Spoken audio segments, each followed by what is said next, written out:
So this week, the Mythos team released the entirety of Set 2. We have 140 cards to look at today, and we're going to tier list all of them. In a couple weeks, there's the French Regionals, and it's including all the Set 2 cards. So people are wondering, what are the best cards? And so we're going to figure that out today. Some of the cards I've looked at more than the others. A couple of them, honestly, I have not read.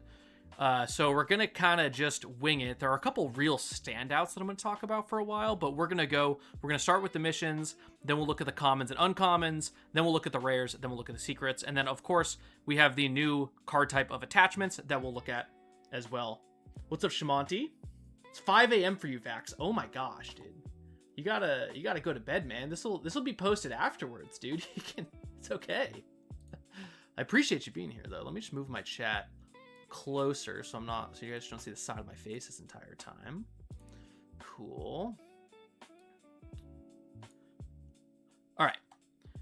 All right, so let's start with the missions here. We have behind enemy lines, and this might be a little clunky because I'm gonna have to go to the website to actually show you guys what the cards do, because I can't enlarge them. Or can I? Is there a way to enlarge them? No, I can only move them around. So we're gonna start with the missions.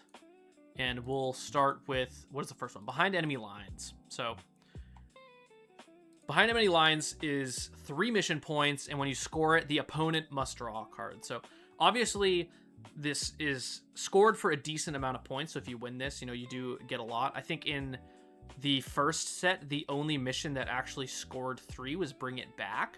So it does have some kind of downside, or if you're playing something like the mill deck, this actually is an upside, right? Is you can make your opponent draw a card to just filter through the deck more, or if it's at the point where they are out of cards, there actually is no downside to using this.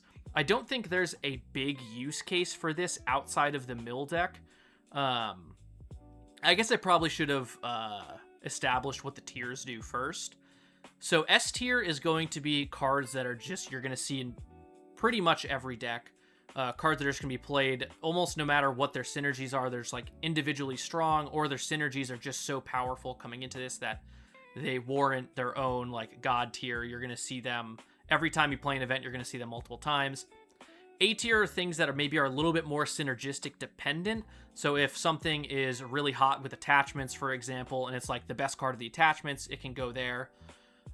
B, C, and D will just kind of play by ear. They'll just kind of be ranking the support cards more or less. The cards that aren't on themselves individually powerful, but maybe support different themes. And as we get through some of the cards, these tier ranks will be more robust. So something like behind enemy lines, I think I'm going to put in the C tier, because D, I feel like D is where like I really just can't see myself playing it at all. But you guys know I've tried the mill deck a handful of times and I like it.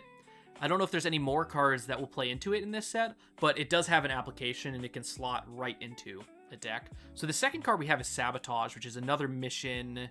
Where is it? Here it is. For 2 mission points, you score, you discard an attachment in play.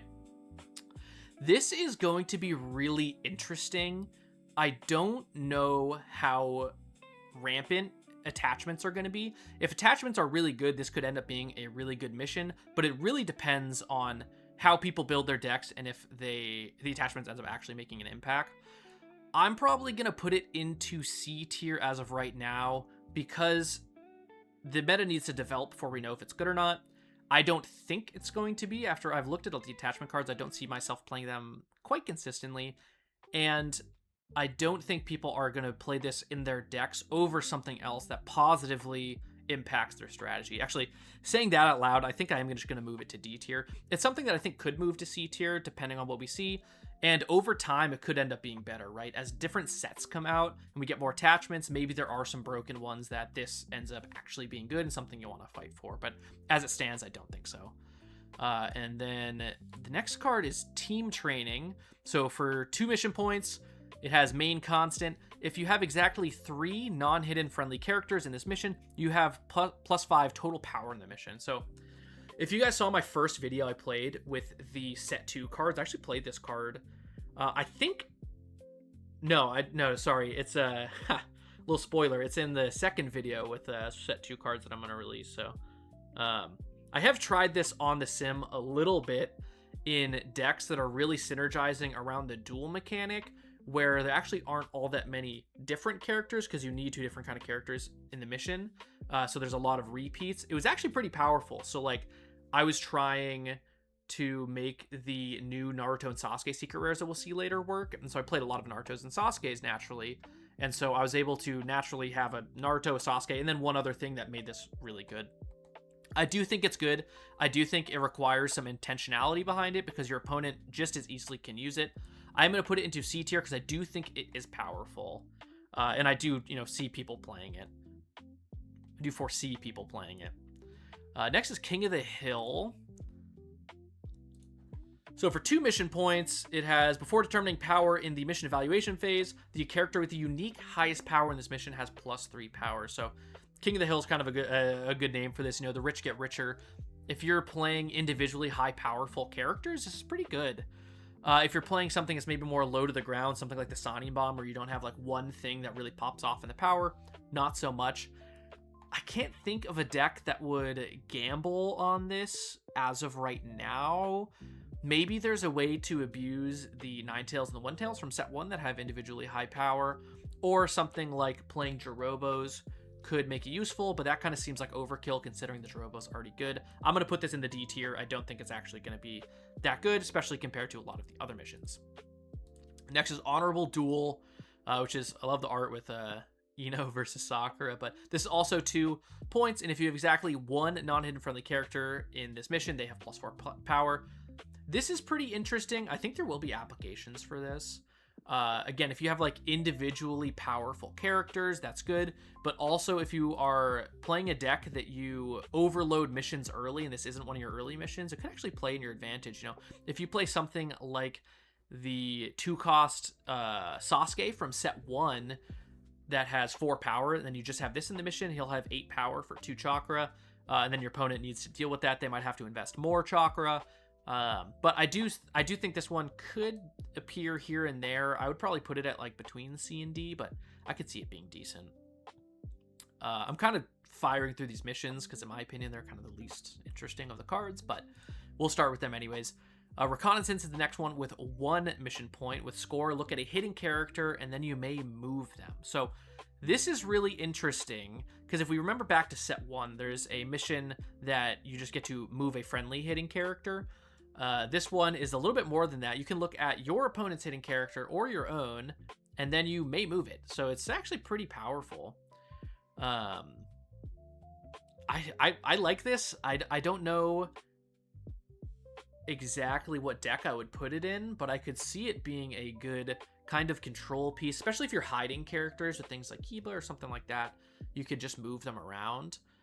Or if you're just trying to figure out what's under there. So in set 1, there are some cards like Orochimaru that you can look at, that makes you like look at hidden characters. Then if it has cost less than something, you get to defeat it, or you get to take control of it, something like that. So being able to look at them is pretty interesting. The name and the art are very on brand with Reconnaissance because you're just trying to figure out what's going on. I can't think of what deck I would slot this into right now, but I could see this being good. It's only 1 mission point. Again, I would probably put it in like a tier between these, but we can put it into C.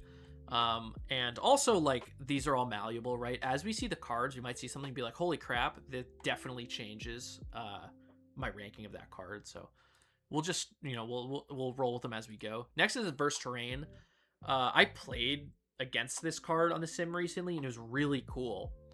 So it's for 4 points, which is the most point mission we have so far. With the losing player in the mission has 2 chakra. So if you win this mission, your opponent is ramping for 2. But the reward obviously is to get a bunch of mission points. It was really interesting when I played against this because it was the first mission that came out. And so I actually lost it the first 2 rounds and then won it the second 2. And it let me get so far ahead from just netting me 4 chakra. It was pretty busted. I think it is a really cool card that could be used to some really cool effect. Either trying to just play like high cost missions and like win the first couple of them and ride that way. Or intentionally losing it to ramp yourself. I could see people really playing this. I'm going to put it in B because I can see some pretty... I think it would be pretty interesting. Maybe B's generous, but I think it's one of the more powerful missions that does something much more interesting, especially since it gives you four points. We'll put it in B. Maybe we'll move it down to C. We'll see. I wonder what you guys think in chat too. Feel free to voice your opinions. You know, this is not just what I'm thinking. I would love to hear yours. The next mission is this high priority mission. So it's 0 points, but you score the mission twice. So you activate score effects again, if any. This is pretty cool because you just get the bonus from where it is. So if it lands in the first mission, it will see that you get the 1 point bonus. It'll be 2 points, but if it's the last mission and you get 4, it'll score for 8 points, I believe is how it works. Excuse me. I believe that's how it works. But then if you have score effects for things like Rasa, or who's the other sand guy? Bako? Something with a B. You can draw extra cards, you can get extra points. So I think this is cool, especially if we see that there are more scoring cards in this set. I haven't seen any when I just skimmed through it, but there might be some, and then also in the future. I think this could actually end up being really cool, especially if there's a score-themed deck. Vax says it's S tier and summons deck. For adverse terrain, I can totally see that, because you can either generate chakra or very easily win it. Because you have such high... Baki's the one. Because you have such high power for low chakra. That's totally true. I really like the high priority mission. That might end up sliding into C tier if we don't see anything that's like super worth it. We only have 2 missions left, and we can get into the actual cards. Let's go to keep a low profile. All characters in this mission, after all their other abilities, have ambush, power up 2, and then it's for 2 points. I think this card is awesome. I think I'm going to put it into A tier. I think we're going to see this one a bunch. We already see things like Insect Clone Shino and Sandshield Gara be some of like the best cards that you can play, and they already naturally ambush. So I think you could play a deck that is really trying to abuse this. We'll see if people end up doing that, if they end up getting stifled by things like Sandshield Gara or other effects, but this card reads to me as very powerful and very cool. And then what's the last mission we have? Here we go. It's New Forces. For 2 victory points, if you play a character with a different name than any other character in the mission, power up to that character. I think this is really cool. It's symmetrical, though, so I'm not sure it's that good. It seems hard to control, but I can see this going into something like the Sonic Bomb, right? Because you play all these like low-cost things that end up actually powering up. So that could be good, but outside of that, it seems a little volatile. I think it's fine in C. I'm a little bit unsure about the A and B tiers for these. Maybe keep a low profile, so just be into B.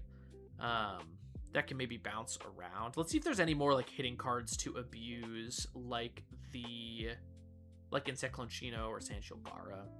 Shaba says, I think there's a mission attachment card that allows you to play ambush effects as main effects. Oh, that's really cool. I think I saw that. Yeah, we'll get to that. All right, next is Gato. And so this is where it gets a little clunky because when I uploaded them, they didn't upload in order. So I'm just gonna have to go up here and just search. Next one is Gato. Shipping Magnate. He costs 2, he has 0 power. Main constant. When you play a rogue ninja character in this mission, gain 1 chakra, power up 1 that character. That is pretty sick. That is pretty sick. How many rogue ninjas do we have? Can we look that up? Do they come up if we do this? Yeah, so...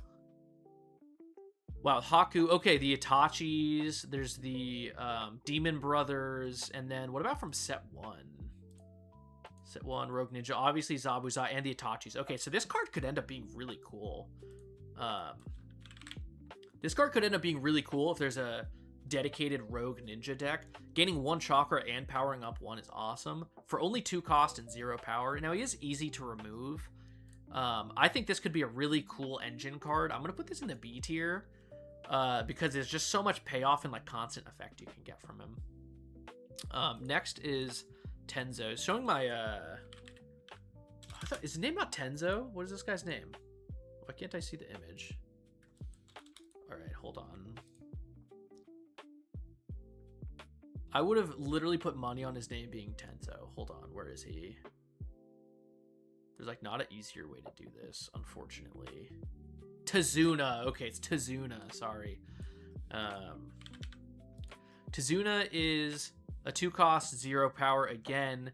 With score, gain 2 mission points? That's so sick. Yo, what's up, Xenon? Good to see you, man. That's so sick. 2 mission points? And there's no condition on that. So if you remember the set 1 Rasa, the set 1 Rasa is if there's a friendly oh wait, no, sorry, that's set 2. The set 1 Rasa is gain a mission point when you score if there's another friendly Sand Village character in the mission. This is just score. So you just need to win the mission. You get 2 extra mission points. That's fire. This is, I'm going to put this in B as well. I could go right into, oh man, could this be an A tier? What do you guys think? Could this be an A tier? Yo, what's up, David? Because you guys know I love the bonus points deck. Do you guys think this could actually be good? Now, it has 0 power, but it only costs 2? I don't know. Like, if you think about it, the only other thing giving you 2 mission points is like the secret rare Orochimaru. You need to set up for that. But also there's like this mission, the high priority mission, that this thing could score you 4 extra points if you win the mission. Holy hell, guys. I feel like this is like B and a half, you know? This is a B plus. It could totally be into A. Again, it would depend on the meta shakeup, but I think that card's good. I think that's good. Okay, this is where I didn't foresee this being an issue of like, I don't know who this character is because it's a filler arc character. So we are going to have to kind of scroll through until we find them, which is a little obnoxious, but this is all set 1. Boink. Yeah, because no restrictions. Exactly. You just get it. It's just goated. Okay, do we scroll past? No, here we go.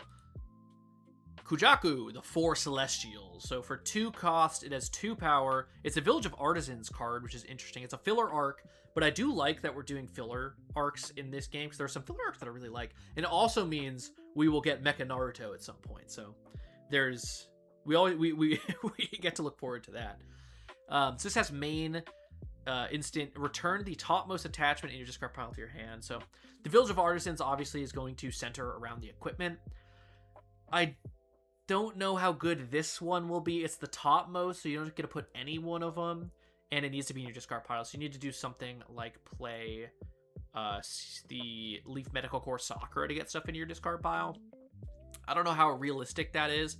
I think this is probably a C tier card.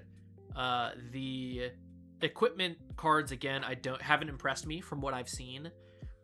This might move around if I was wrong. There are some good ones, but let's just put that in C for now. Mizuki, Mizuki,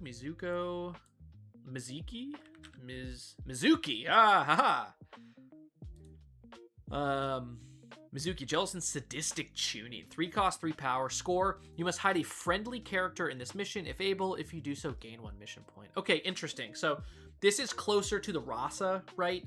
You just have to hide a friendly character in the mission, and then you also get a mission point. I'm noticing that, you know, maybe this scoring deck could be good if we have Mizuki, we have Tazuna, and then we have maybe Rasa, but you need another Sand Village, so I don't know how realistic that is. But this is definitely way worse than Tazuna, but it does have 3 power for 3. It's a decent rate for it. This one will go into C tier for me. But again, with the high priority mission, I think there's something cooking here, guys. Also, like, us doing this is like, I'm gonna figure out all the archetypes that I'm gonna want to make decks for and try on the sim. I feel like I should be taking notes. Do I have like a pen and paper here? I do. I have a good old boogie board that I use to keep life on in Magic. I'm just gonna write the archetype. So obviously there's the Village of Artisans, and then we have bonus points. So dope. All right, next is a Gara.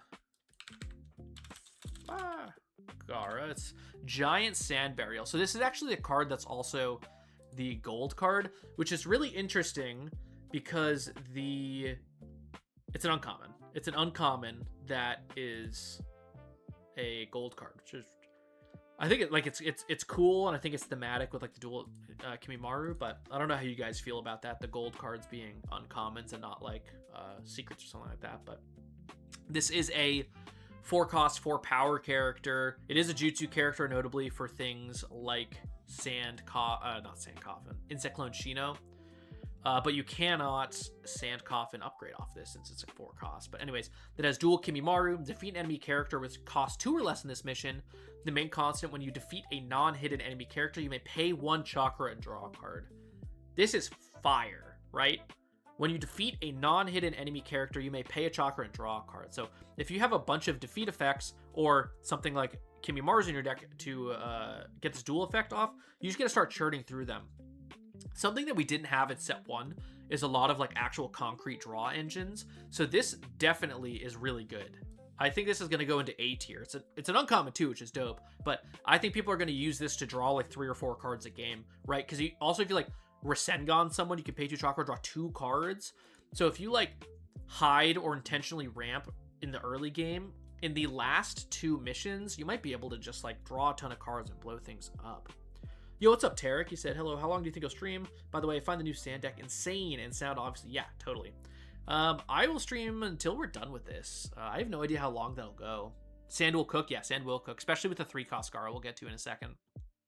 Yeah, I don't know, however long this goes. I don't even know how long we've been going so far. We've been going half an hour so far, and we're like, oh man, okay, this might be a long stream, but either way, it's good. We're having fun, and I think this will be good because I actually haven't looked at all these cards yet. I've seen most of them, but I haven't like thought about them in this way. But either way, that's gonna be our first A tier card.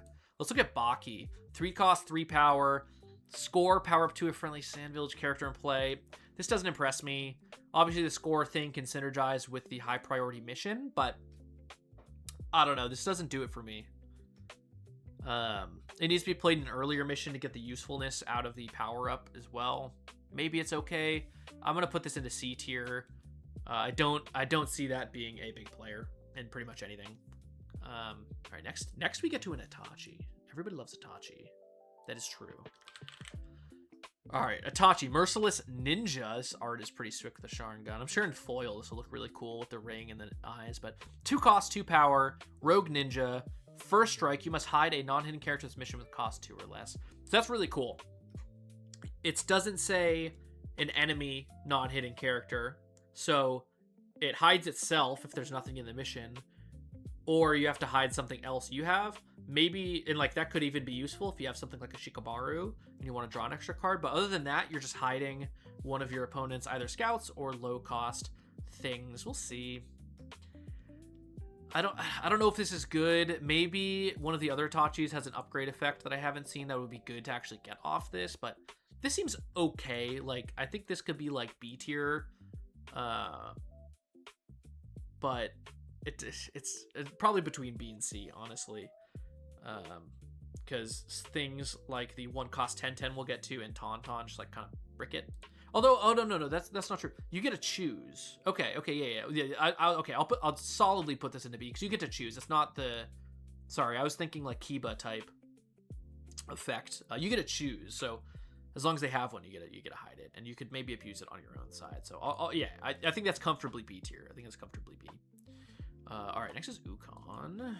Shows my nerdiness that I know all these guys by name, just seeing like half their face on this card.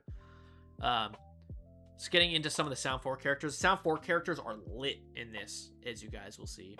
Yeah, Shaba says Sound 4 plus Summon might be good in this set. Yeah, they're both like Sound 4 and Summons are just like the clear #1 thing to do when looking at this set.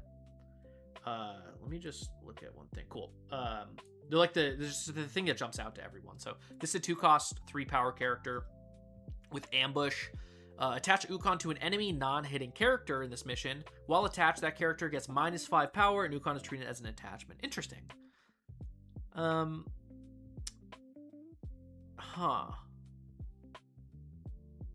This, I would need some like clarification on exactly how this works. So with the 2 cost, 3 power, does that mean he also gives you 3 power, or does it just give something -5? And then if that character goes away, does this go to the discard, or does it go to your battlefield? But either way, it's a 2 cost, 3 power character, which is pretty good. I would need some clarification on how it works, but it could just be like a low cost character that could have 3 power, or it could be like, you know, a removal spell for 5 power.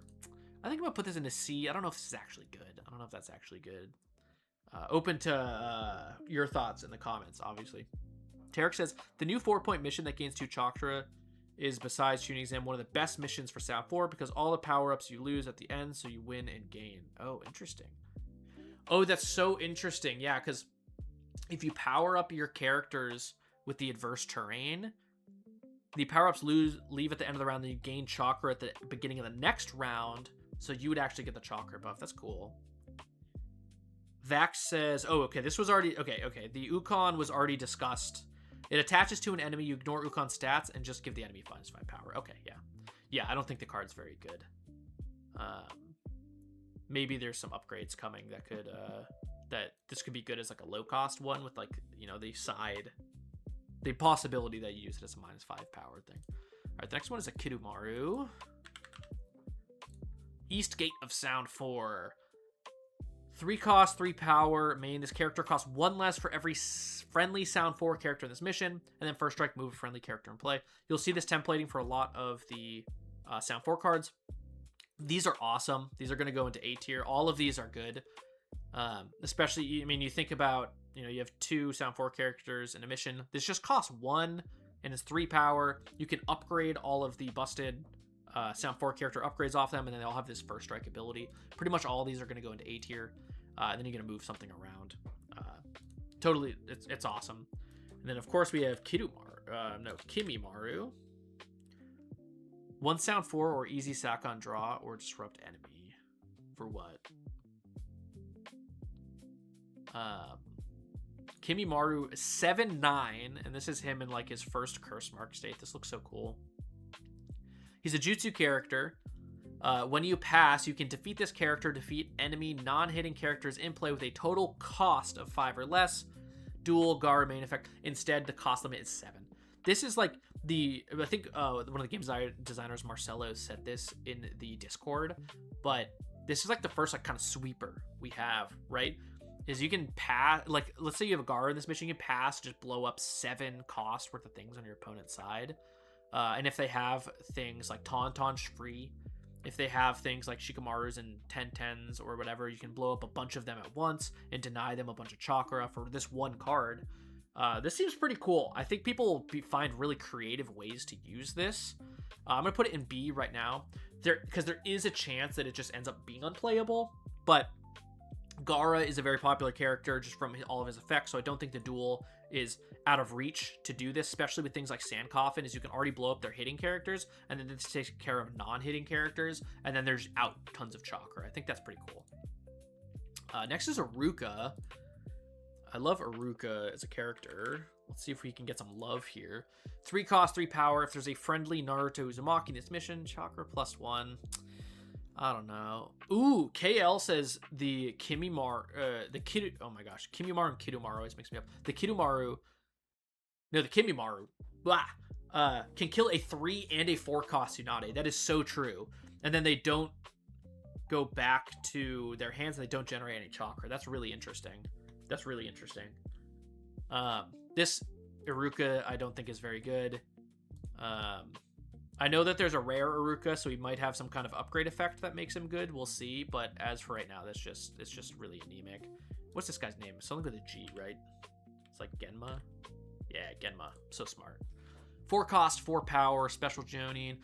If this character has a Senbon attachment, it's +2 power. Okay, so if you're playing some of the attachments, it can be a 4 cost, 6 power. So okay, this reminds me. I should have said this at the beginning.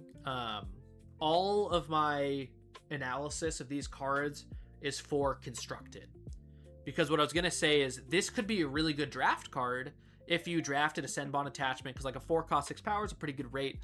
But as it stands for constructed, I don't think this will be played at all. I'm gonna put this in the D tier.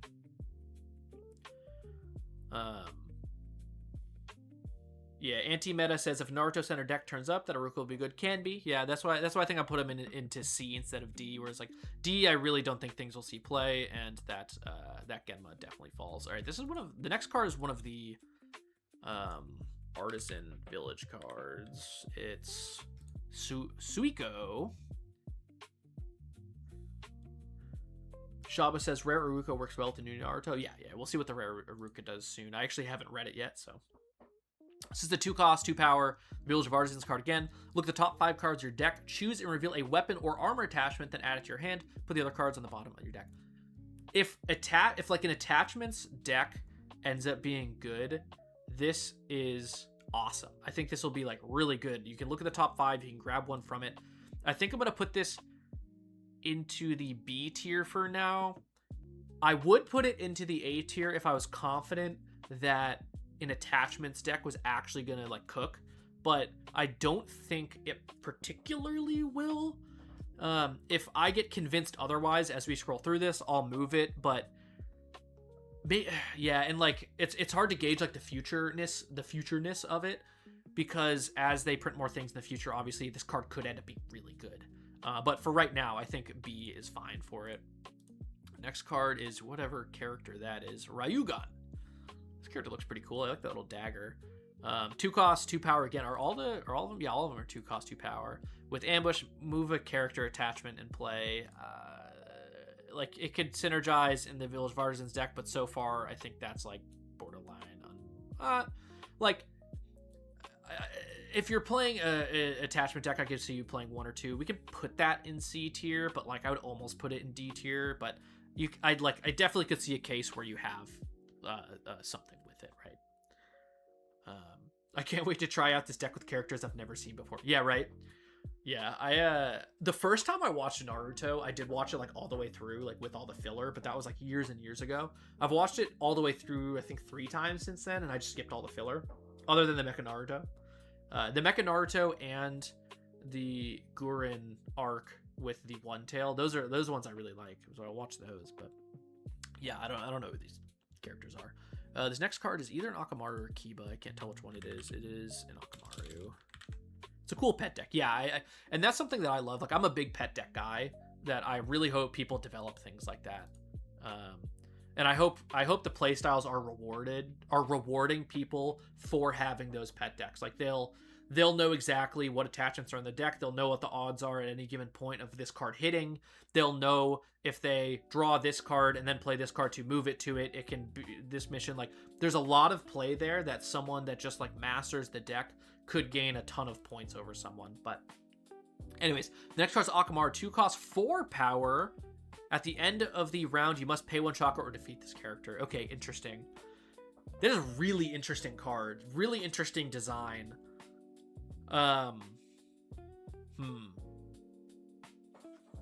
This is really good in decks that play the Bring It Back, right? Because you can just bounce this and you don't have to pay the chakra to defeat it. 2 cost, 4 power is really good. There's also some pretty good upgrade effects with Akamaru, like the 4 cost from set 1 that has basically Kiba's effect. So I can see this being good. Otherwise, it's just a 3 cost, 4 power essentially, because you have to pay the 1 chakra, which is not great. You have to do some work for this card to be good. I'm probably gonna put him in the C tier just because I don't think there's enough things to make him good consistently that will make him worth running, basically. Anti-Meta says it's highly likely that playing a deck with cards that nobody else plays could shake things up a bit. Absolutely. Yeah, like not only could you master the weapons deck, but you could also get the points just by playing cards that people aren't super familiar with. Like, people might just forget that this card exists and that you can do something like that. Or you might have some synergies where you can like bounce this and get a bunch of weapons and stuff like that. Yeah. All right, the next card, I don't even know, is that another artisan card? Hoki of the Four Celestials. So this is another 2 cost, 2 power. Main power up 1 for every attachment in this mission. Okay, I was gonna say like this one seems pretty good. It seems like a natural finisher for this kind of style, but it's only in this mission, so you're probably only getting like 2 or 3 off this. So it could be like a 2 cost, 5 power character. It's pretty decent. I'm gonna put him in B tier with the other guy. I can't remember his name, because I think these are going to be your like best cards for the Village of Artisans. Because there are attachments that like draw cards, right? So you can just like replace them, put them in the mission, they add power, you draw cards, and then this guy can come down and just be some cheap high power. So I do like that. The next is Gar's Victims from the Chunin exam. They're Rain Village, right? grass, maybe? No, are they lightning? What is... Okay, I'm gonna have to... Sorry, I'm gonna scroll through and find that card. I don't know. I'm pretty sure those are, like, grass ninja, or... They're the... whatever. We'll find it. We'll find it. Here we go. Yeah, that's the village hidden in the rain, right?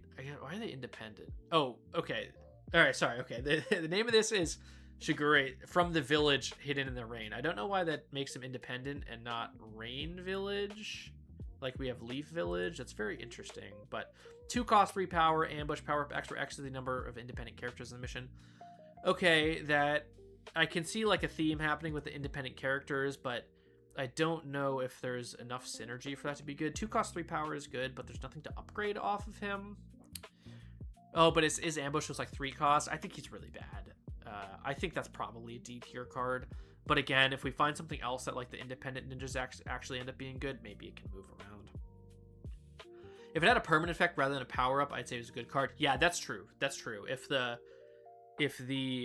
Village of Artisans guy was like constant power, that would be pretty good. All right, then we have the Demon Brothers. We have Meizu, coordinated attack, 2 cost, 3 power. A lot of 2 cost, 3 powers. This is a rogue ninja, so this synergizes with the... Who does this synergize with? Was it the Gato? Yeah, it's the Gato that adds a chakra and whatnot. But 2 cost, 3. If you have a friendly Demon Brother character in this mission, this character has +2 power. This is going to be tough because there's only the 2 Demon Brothers cards. This one and this one. Here, let's move these. We'll do one back after back. So, like, you have to have both. I don't think that's great, but, like, I don't know. If there's a way to, like, search for Rogue Ninja, maybe it ends up being good, because, right? Because it like, this one is a constant effect, so it's not just power up for 2. So it ended up being a 2 cost, 5 power character, which is pretty powerful. So if you can get them, those can end up being pretty good. I can see these being played. I'll put it in the C tier. And then what's his brother's name? Gozu. If you're friendly... Okay, it's the same thing. I'll put them both in the C tier because I can see with some consistency those being pretty good. Yeah, C or B, yeah. Cool. All right, next we have Kiba. Let's go back to the top here. And oh, there he is. There he is. Kiba, 2 cost, 2 power, first strike. Look at an enemy hitting character in this mission. If cost 3 less, defeat them. Wow, okay. That's pretty good. Wow, okay. That's actually pretty... That's actually really good. I was not expecting this to be so good. Obviously, the things that stand out to me here are, like, the rate that we have the 10-10 for in the first set is 3 cost, 3 power, defeat a hidden enemy character. This is 2 cost, 2 power. Now, they do have to cost 3 or less. But if you play something like the mission where you get to look at hidden characters, maybe you know, or maybe you're doing other things that are hiding the characters and you know. This also can upgrade into the 3 cost. And if you guys remember, the 3 cost is actually pretty good. I released a video recently where I like upgraded him for the first time, but you get to hide a the non-hidden enemy character at the lowest cost. But then if you upgrade him, you get to look at the top 3 and reveal any Akamaru characters and draw them. So that means if you get more than one, you get to draw multiple cards. So like if there's more Kibas and more Akamarus down the line, like this card could be really good. I think I'm gonna... This is definitely B tier.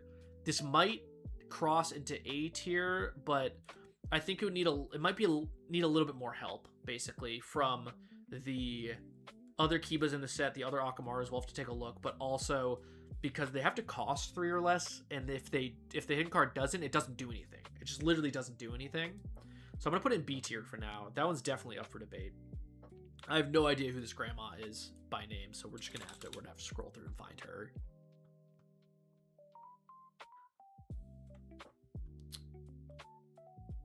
Who's this grandma? Literally Grandma Sancho. Okay. Owner of Curry of Life shop. Okay, so she's a 1 cost, 1 power. Civilian. I love the civilian type. Friendly food attachments cost 1 less. Okay. Okay, so that's pretty good. There's a lot of food attachments, if I remember correctly. Let's just look at the pictures here. There's this one. There's this one. Okay, there's 2. Is that it? There's just 2? Okay, I wonder if there's going to be more in future sets, but... That's a smoke bomb. Does Choji have like his pills in this? Is that a thing? Either way, I think this is pretty good for 1 cost, 1 power.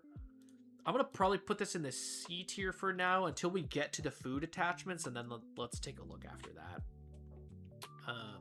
This guy also is a Rain Village character. Is he one of? Here we go. He's a Jonin from Village Hidden in the Rain. 3 cost. Oh, Antimeta says the keep is A tier. Yeah, I think it's pretty close.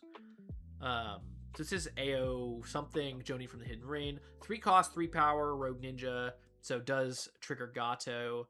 This character has plus X power X as the cost of their weapon attachment, if you have any. Okay. Interesting. So, okay, so this is interesting. I think this is pretty good. Again, it will take us looking at the weapon attachments to understand, but can give some extra power. And if there's a, and again, this is like for the future design space, if there is a weapon attachment that has a high cost but does something to make it cost less, then maybe this could be pretty good. I'll put this in the C tier because I definitely see it in like a weapons deck, but other than that, probably not. All right, we have these we have like Team Ebisu next. Let me just drag these cards together so that we look at them all at the same time. Is there an Ebisu card we need to put in here too? Just scanning. I don't see him. Am I blind? There's no Ebisu in this set? We got all the students, but no Ebisu. Okay, cool. Whatever. All right, so let's look at the academy kids. Academy students, I should say. So looking at Moegi first. 1 cost, 0 power. Main, if there's a friendly Konohamaru in this mission, draw 1 card. Konohamaru says it's 1 cost, 1 power. This character has +1 power for every friendly Academy student in this mission. And then Udon says main 1, if there's a friendly Konohamaru in this mission, power up. I think these cards are very good. And I think this for a couple reasons. One is they are 1 cost characters that can have power. Both Udon and Konohamaru. So Udon we'll say is a 2 power character. And then Konohamaru is probably 2 or 3 for 1. For 1 cost. If you have Chunin exam, obviously it's more. If you have things like the mission, I can't remember which one it is, but when you play a unique character into a mission, it powers up 2. And these are obviously low cost. You just play like 2 of these in a Tauntaun and boom, you have tons of power in the mission. I think these are good. And the Moegi lets you draw a card, go through it, and I think these slot perfectly into the Sani Bomb deck. I don't know if they qualify as A tier. I don't see them being played super universally, and in the decks that they're in, they're going to be good. But I also don't think they're going to be as good as, for example, the Sound 4 characters in the Sound 4 deck. I do think these are very good and very solidly B tier, all of them. And obviously you need to play them all together. And then also, as we get more Konohamaru cards, obviously these will be easier to trigger as we get more Academy students. I mean, these are probably the only 3 Academy student cards in the game, right? Academy. Yeah, these are the only 3 Academy students in the game. So, we'll see. Next is Shikamaru. Let's go back to set 2. Shikamaru. Gathering information. 2 cost, 2 power. Look at a hidden character in this mission. Okay, so gives a little bit more to the Kiba, although there's a little bit of a Nambo here. Although I guess Kiba is not even on his team, so it kind of makes sense. But like the Kiba's effect's a first strike effect, so they can't use something like this Shikamaru to look at whatever it is. I don't think this Shikamaru is particularly good. Maybe there's some other cards that will pump him up, but I really don't see anybody playing him other than for like upgrade effects. I'm gonna put it in a D. Yeah, Antimeta says he doesn't like Shikamaru. Yeah, I agree. Next is, oh man, I know the ramen guy's name. I know it. It's Teu. Yeah, Teuchi. Yeah, isn't that crazy? I know that. 1 cost, 1 power. If there are no friendly hidden characters in this mission, gain 1 chakra. I think this card is really good. You guys know I love the ramp cards, Anko and Shizune. This is a 1 cost ramp card that not only itself is a character, so it gives you +1 power, not +1 power, +1 chakra, but the main effect also gives you another one. I think is very good. I'm going to put this into solidly B tier. There are some holdbacks, like obviously you can't have any hidden characters in the mission. And he just gets got by things that, you know, defeat things with low power or cost. So he's like pretty easy to deal with, but I do think he can be very good. Obviously, I wonder if there's a card in here that like powers up things that cost X or less or something like that. S plus plus tier, yeah, exactly, Max. Because like these together are kind of natural for me, right? Because you can just play them all face up easy. You're not really hiding these. I don't know. And with the 10-10 coming up, there might be something here. A really low cost centered deck. There just needs to be like a good draw engine, right?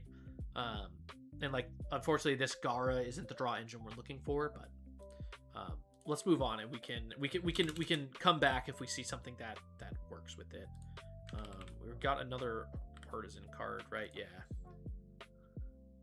Yeah, the Teuchi Chibi. Let's take a look at that for a second. I think this is like probably the best card. This is probably the best card printed in Mythos. Number one chase card for everyone.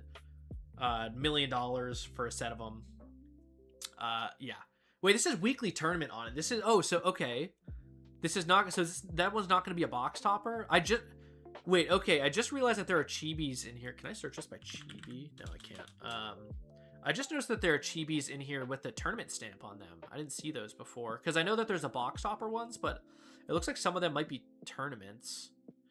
So which ones are the tournaments? Just like sidebar here real quick. So there's the Itachi, which is very cute. He looks very cute. Oh, wait, and this Itachi is a version of a rare, but then this Tsunade is a tournament and is a version of a secret. Wow, okay. So we can get secret promos in set 2. That's amazing. And the Jiraiya, that's amazing. That some of the promos are going to be secret rares. I love that. I love that for the game.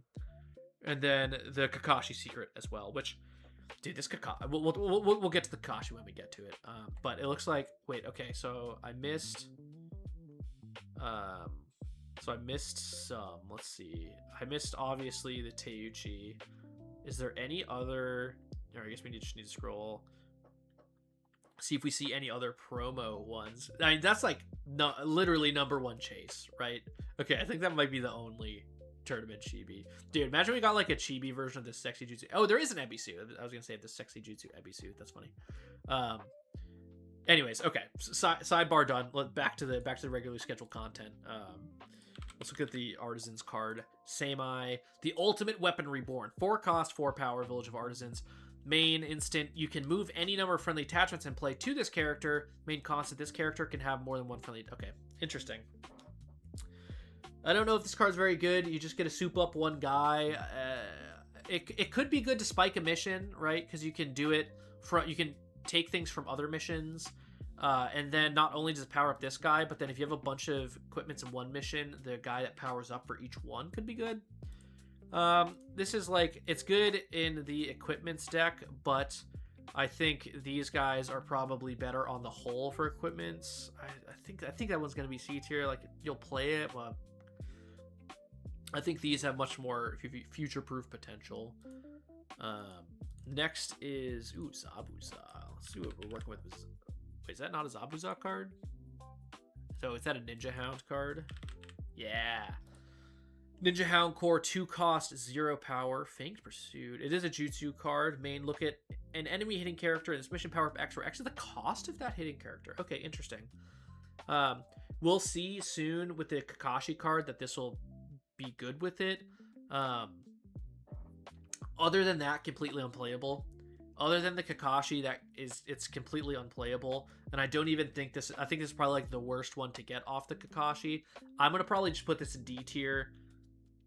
It's like, I guess it's like technically between D and C, but no one's ever putting this in their deck because they think it's good. They're putting it in their deck because they can get it for free with Kakashi, and they're just kind of dealing with it, right?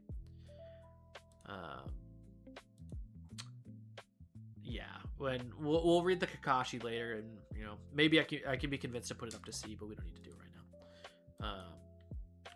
What is Fugaku Chiha's next. 3 cost, 3 power. Look at the top 3 cards of your deck. Choose and reveal a Uchiha named character, then add it to your hand and put the other cards randomly at the bottom. This card seems good. Seems good in like a Sasuke Itachi deck. Something like the Mill deck could play this. And you can tutor up or try to find, I guess, dig for your secret rare Itachis, or find removal in your secret in like your Heaven Curse Mark Sasuke's. This was really good. And I think it just gets better with time. You know, we get more Itachi's, we get more Sasuke's. This does slot right into the mill deck. I don't know if it's A tier. As we get cards like Obito, maybe, you know, we get Shisui's. I guess he can find himself too if you play 2 of them. There are a decent amount of Itachi's in this set. I'm going to put this in B for now, and then after we look at the Itachi's and the Sasuke's, maybe we'll bump them up. Definitely powerful. Definitely powerful. All right, this is like a snake summon. I don't even know. Can we just look up? Yeah, okay, 3 giant snake. Nice. 3 cost 6 power. That's pretty good. Ambush, discard enemy attachment in this mission. Main, at the end of your round, you must return this character to your hand. So this card is just like infinitely better Gamabunta, right? Like strictly better. Strictly better, right? Oh my gosh, Gamma. Yeah, Gamabunta is a 3 cost 6 power. And this is a 3 cost 6 power, but has the ambush type on it. So strictly better Gamabunta, which is awesome. Unless, well, we'll get into the secret rares later, but just on its face, very good. Very good, obviously, in the summon decks. If there ends up being like a best of 3 format with sideboards, it'll be very good. I'm going to put this in the B tier. Just at current capacity seems very good. Let's go to Kisame. Kisame Hoshigaki, transfer attack. This is one of the cards I'm most excited for. Like, straight up. Cards on the table, hands down. One of the cards I'm most excited for. Because I love the Chakra control deck that I cooked up all those months ago with the stupid box set one that is a 6 cost and steals 1 when it comes in. This is fire. I'm so excited to play this. It's also not good. It's not good. I'm very excited to play it. Is that, like, you have to play the 3 cost to upgrade it and get that effect. And the 3 cost, like, doesn't really do anything. Like, whatever. I guess it also lets you, like, get into this Kisame more. Like, it is going to be D tier, but I am going to play it in some decks. I'm going to lose. Then I'm gonna move on. Oh my gosh. All right, Asuma. And this is, yeah, this one. Training the Genin, 3 cost 3 power. Power up to a friendly team character in this mission. That's gonna be D tier. That's just not good. Team 10 is not the best, I get. Is not the best right now, and like, who really cares about powering up to? Easy D tier. Let's go to Itachi. Anti-Meta says Kisame the most unplayable character in the game. Yeah, like literally 100%. All right, Itachi, avoiding conflict, 5 cost 8 power. Dual Sasuke Uchiha. This character has a -3 power. So if your opponent has a Sasuke, obviously it's -3 power. But if you're not playing Sasuke's in your deck, it's 5 cost 8 power. Sasuke is pretty popular. Also, like, you might want to be playing him. He's a rogue ninja, so he could fit into that archetype a bit. I don't think this is very good, though. It's really, I'm going to put it into details, really gambling on your opponent not having a Sasuke, because if they do, a 5 cost 5 power character that does nothing is awful. If you're playing some movement, maybe you can get around it, but I would literally just rather play like Jirobo than that. Next is the Reaper Death Seal. Okay, but it's not called Reaper Death Seal. It's Shinigami. Oh, and the Reaper Death Seal. Okay, so the subtitle's not searchable is what I would have realized. So 5 cost 0 power. Main, before determining power in the mission evaluation phase, defeat an enemy character in this mission. Then at the end of the round, you must return this character to your hand. Interesting. So this can be a 5 cost remove anything, and then you bounce it. That's pretty interesting. Obviously with things, and it's also a summon. So the things like Jiraiya make this cost less. I think this could be pretty good. I think maybe if anybody's played some of the summons, maybe you guys can give me a little bit more context on it. But I don't know exactly how well it slots in, but I do think it's good, right? Dude, I have like 1 million messages on Discord. Is everything okay? Oh no, everybody's just messaging in general. Okay, I was like, what is going on here, guys? Um, I think it's pretty good. I don't know if it's a 2 of. It's maybe a 1 of. I think we'll just put in the C tier. Maybe it ends up being good. I can also see, like, again, like, sideboards is such an interesting conversation because if you're playing against a deck you know is trying to abuse things like Jirobo, this card ends up being pretty good, right? It's just a 5 cost to totally deal with Jirobo, but I'm gonna put it in C tier. Next is Tamari. Powerful Blow. It's 0 power, so it ain't good. Yeah, but, you know, it deals with potentially more power than if it had power it would even, you know, use. First strike, move a character from this mission. I think this is okay. I like the 5 cost. I like the 5 cost rare from set 1. So I could see this being good. This doesn't have an upgrade effect. I was just checking that on the rare. I think this is okay. I don't know if it'll actually end up being playable. I think this could be C tier because I could see people playing it. Shaba says Rashomon replacement. Yeah, maybe. And then KL does say it's easy to remove. That's true. That's true. It does just get sand coffined. That's absolutely true. So definitely not as good as I was thinking of right on looking at it.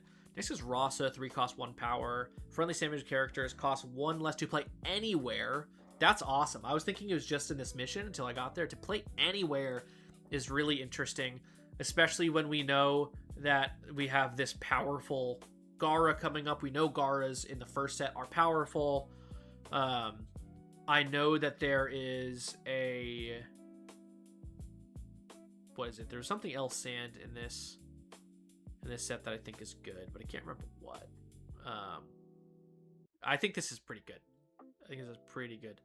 Oh, it's the 3 cost Gara is what I'm thinking. I think this is good. I'm gonna put this either in the B or the A tier. I could see this being an A tier card.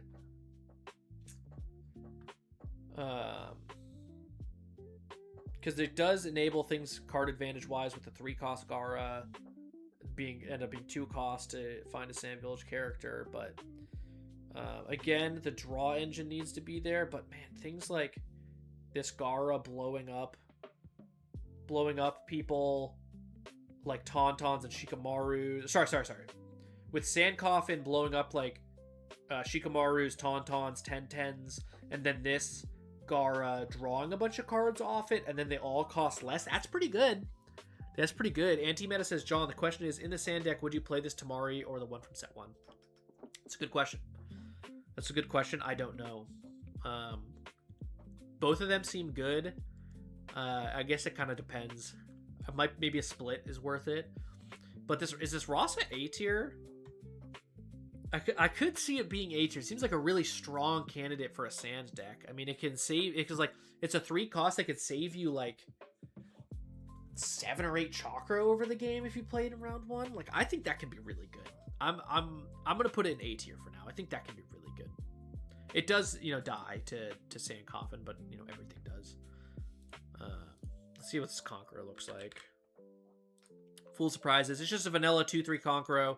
I think these vanilla 2/3s are awesome. I'm gonna put pretty much all of them into B tier. They're just good. They're gonna be good as new cards get printed. We know the 2 cost 3 power Naruto is really good from set 1, for example. So those are just all gonna be B tier. Shukaku, okay, is it called One Tail? It's called One Tail. Perfect Possession, 7 cost and power. You can play this over Gar. Defeat an enemy character with power 3 or less in play. This is really good. Yeah, anti-meta is saying the Rasa is an instant kill. I agree, totally. The One Tail seems actually pretty good. On its face, it doesn't seem like it because it's a 7 cost, 7 power, but it lets you defeat things enabling your 4 cost Gara, and you can upgrade over things like your Sand Coffin that you've already done. You can make it cost less from Rasa. You can make your other things cost less, like a Sand Shield Gara that you flip and then upgrade into this, and overall then it costs, well, because of Sand Shield, it costs like 3 less, you know. I think this is decent. I don't think it's B tier. I think it's C tier, but I think it's actually pretty decent, especially also in limited. I think it'll be good. This Gara is the one I was talking about that I think is really good. This Gara is 3 cost, 3 power. Reveal cards from the top of your deck until you reveal a Sand Village character. Draw it, then shuffle the revealed cards into your deck. I think this is easily A tier. 3 cost, 3 power, and it nets you a card. Not only nets you a card, nets you a Sand Village card that you know you want. So if you are playing things like this Gara, Sand Coffin Gara, the Rasa, you're playing things that you know you want a bunch of. It's just so good. You can abuse it by bouncing it, or maybe having something to do with ambush, or like, you know, hiding your own thing. But he just generates cards. The other thing is, and I've been thinking about this, is in decks that the only card from the Sand Village that you want to play is Sand Coffin, you can play 1 or 2 of these, and then they're basically your 3rd or 4th copy of it for consistency wise. So you can play this, you get it from the top of your deck, and then you even get to upgrade over it immediately. And so it doesn't actually cost any more chakra, and you get the upgrade effect off it. I think this card is fire. Maybe even damn near S tier, but I'm pretty comfortable putting it there. Next, let's go. Oh, not Sakura. Let's go with Haku. Ambush, move a Zabuza to or from this mission. I think this is bad. I think it's just really bad. The Zabuzas, as you see, well, that you'll want to play are going to be like in the Kakashi deck, but they're not even good. I think this is D tier. Next is Dosu. Dosu, 2 cost, 3 power, ambush. Return a friendly hitting character in play to... Sorry. Return a friendly hitting character in play to your hand to put a card as a hitting character in the same mission. You get to flip around hidden stuff. I don't think there's applications for this. I'm also going to point out, sorry, because this is a 2-3 and the Haku is a 2-3, and I said 2-3s vanillas will go into B. I mean that for like normal characters that will get a bunch of lines. The Dosu and the Haku are not going to be popular characters to get a bunch of upgrades on, so I don't think that these will end up being good. Yeah, Vax, I see this message just as I'm saying this. I mean that for the characters that are going to have upgrade lines consistently in the future. Because as we know, set 3 will start with Shippuden because it's going chronologically, and so Haku and Dosu will not have characters probably until the war arc, unless they start printing older things, and they don't currently have powerful enough characters to make them useful in the slightest. Let's go to Keen. Shadow Senbon, 4 cost, 5 power, Team Dosu Jutsu. Upgrade, the opponent must discard 1 card at random. So this is interesting because the 1 cost Keen is the one that makes them draw a card, and then if you upgrade, you can obviously have them discard. There's also the 4 cost that I know people like. Keen, this 4 cost, 4 power, discard a card to hide something, and then if you upgrade it, you can place the top card of that kid in his character mission. So I do think there's a line here of Keens that it does do something, right? Sure, they get a draw card, but then you get to hide something, and you get to ramp, and then maybe you can make them discard a card at random. And at random is important too, because they don't get to pick it. And then let's look at the other Keen before we judge this. 2 cost, 3 power. If you have any card in your discard pile, play this paying 1 less. That's pretty good. I think I can see these. I don't know what deck they would go in. They just seem like generally pretty decent. And again, they're not going to have any more printed of them. I mean, they're not even reanimated in the war arc, so it'd be a while, I bet, till we get any more of them. The cost reduction is interesting, but I don't think they're interesting, but I don't think they're actually going to end up being good. I don't think you can really justify the upgrade lines. I think these are going to go into D as well. Like, at the point that you're playing these cards and doing the upgrade lines, I don't know why you're not, like, even at, like, very base level, like Rasenganing or something like that, than that. Alright, the next is this Zaku. 4 cost, 4 power, Malicious Teammate. Upgrade if you have a friendly Team Dosu character in this mission. Defeat a character with cost 3 less. Okay. Yeah, this is interesting. The Team Dosu synergy, so obviously this is Team Dosu. So you can defeat things. What does the other Zaku do? 2 cost, 3 power. If you have a friendly Team Dosu, it does 1+1 power. Yeah. I see a Team Dosu deck brewing here, but I just don't think it's good enough.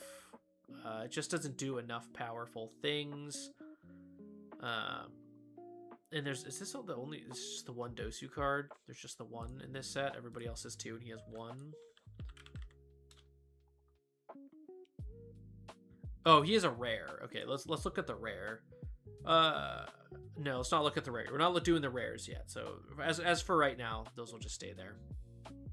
All right, now we're getting to some of the sound 4. Let's do the entirety of the sound 4 now, because I know everybody loves the sound 4 in this set. So this card's really, really good. It's a 2-cost, 1 power. It costs 1 less for each friendly sound 4 character in the mission, and first strike you gain 2 chakra. So in round 1, if you play a character, or if you play 2 sound characters, you can play this for free in round 2 and ramp 2 chakra, and then you have another sound character in the mission. Card is very good, easily A tier, as you'll see with a lot of the other sound 4 characters. And then of course there is her upgrade, the Curse Mark second state, 6 cost, 5 power. Upgrade, play 1 or more summon characters in this mission, and every mission with a friendly to Yuya, and every mission paying X less. X is the number of friendly sound 4 characters in that mission. This is pretty good if you're going for like the Rashomon type deal. Maybe you could play like that, like I said, the 3-headed snake. I don't think this is going to end up being the way people build sound 4. It could be good. Hold on, I'm just going to place it into C, but I'm going to go look. Like, I don't think that there's another like sound 4 summon that's going to be relevant, so I'm probably just going to put that into D tier. Because you have to... You're kind of, there's kind of 2 things at odds here, right? Is you have to have a bunch of sound 4 characters, but then you also have a bunch of summons for it to pay off. I don't think it's going to end up being very good. Next, let's look at Sakon. So Westgate of the Sound Force. This is the same thing where it costs 1 less for each one. The first strikes draw a card. Very, very good, because you're going to have a bunch of sound 4 characters in it. It's going to end up being a low cost card to draw a card. And then the upgrade for the Sakon is a 6 cost, 5 power. With the upgrade, reveal any number of sound 4 characters from your hand. Defeat an enemy character with cost less than the number revealed there. This one is interesting to me. I think it will be good, but there's some caveats to that. It's good because it upgrades off of Sakon, and the set 1 Sakon draws a ton of cards, so you get to put them in your hand, and then the sound 4 characters obviously have them in your hand, and this card's good. However, it will remain to be seen in the builds which build is best, and if it's actually like 80% sound 4, or if it has some other things, like if it has Tauntauns, if it has Sand Coffin Garas, if it has, you know, whatever else, if it has Shinos, then the actual rate of those cards ends up being less, and maybe it actually isn't that useful. I do think it's good, and I do think people will try it, and I might be wrong with this one. It might end up being better than I think it is, but I'll put it into B for now. It's is it cost? With cost less than the number of reveal cards. Interesting. Okay, I was thinking with power. That definitely makes it better. But I'm gonna leave it in B for now, and that can, my mind can absolutely change on that. It might just require some more testing. As for Kirumaru second state, because we did the first one already, right? Yeah, there he is. Let's put all the sound together. Upgrade, for every friendly sound 4 character in the mission, move a character in play with cost equal to or less than that friendly sound 4 character's cost. Interesting. For every friendly sound 4 character in this mission, move a character in play with cost equal or less than the friendly sound 4 character's cost. So if you have a 2 cost and a 3 cost in your mission, you get to move a 2 cost and a 3 cost. This is interesting. I think it's good. Well, the thing is with the Kirumarus is that you're already moving stuff with them. This can move enemy stuff, and your stuff has high power. I think this is pretty good. I'm gonna put this in B tier as well. I don't know how many of them you want. Again, it could be good. It could also just end up not quite being good enough. It's not clear enough to me. All right, we're missing 1 sound 4 character. Which one is it? Right, it's Sakon to Yuya, Udon to Jirobo. Oh, Jirobo right here. So let's look at the Jirobos. Jirobo, 2 cost, 2 power. This costs 1 less for each time we're in the mission. First strike power up 2. This is fine. It can be low cost, high power, and set up for the upgrades. The Jirobo second curse mark state is a 6/7 unironically, and with upgrade power up 2 for every friendly sound 4 character in this mission, which is very good. It's reminiscent of the rare Jirobo from set 1. But it has, I think, a little bit less application because you do need to upgrade it. I'm going to put that also into B tier. I think the set 1 one might just be better. I mean, like, this can technically go, like, it's probably close to the same power, honestly, but this one has a prerequisite of it being upgrade. Next, let's look at the other Kimimarus. Okay, it's just one Kimimaru, but the reason I want to look at this is because I think this card is awesome. I think it's very cool, very interestingly designed. I don't know how actually good it is, but it has 5 cost, 5 power, main instant, discard up to 1 of each character. To Jirobo, power up 3. To Yuya, gain 2 chakra. Kidomaru, remove a friendly character, and sack on, draw 2 cards. I think this is really good, and I think I'm going to put this into A tier, because if I built Sound 4, I would be playing this because I'm absolutely playing cards. I'm playing the 3 cost sack on from set 1 that lets me draw a ton of cards, and I'm gonna have extras in my hand, whereas like late game, maybe I know that I'm not going to be able to use all of them, so I can actually turn them into something useful. I think that is awesome. I love that. I like this core of the deck looks so interesting. Next, let's look at Kabuto, and this is probably going to end up being the first S tier card. 3 cost, 2 power, first strike, look at the top card of your deck, then put it anywhere as a hitting character. I think this is an S tier card for me. It gives you card advantage, it ramps you, and the other Kabutos in the game are really freaking good. The 4 cost Kabuto, the 5 cost Kabuto, both of them are very good from set 1 and have good upgrade effects. I think this is naturally just a very good card because it generates another one. And then also, if we look at the next Kabuto, it's a 4 cost, 4 power. When you play a Sound Village character, you must draw a card, then discard a card if able. This card, I think, is also very good. Oh, I lost him. Okay. My apologies. We're jumping the gun. This is a rare. I didn't realize that, but our first rare, we're going to put it in the A tier. I think this can be a really good engine, obviously, for the Sound Village decks. Being able to just loot your way through it, and if you have cards like Sakon that draw multiple cards, then this card ends up just being amazing filtering. I don't know if the card makes the cut in some of the decks, but I think this will end up seeing play. You'll see it around. This could maybe move to B tier. Next, we got Ibiki, and I think we're almost through to the attachments, but let's look at the they're both uncommons, but psychological torture Ibiki. Main instant, reveal the top card of your opponent's deck, hide an enemy character, and play with the same name as the revealed card. This card is unplayable for very obvious reasons.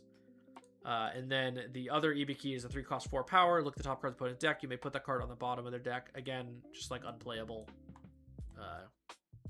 Nothing really to say there. Never playing those. The next one is... his name also starts with G-E-N, doesn't it? No. What is this guy's name? The Hayate, yeah, Hayate Gecko in the shadows. 4 cost, 5 power.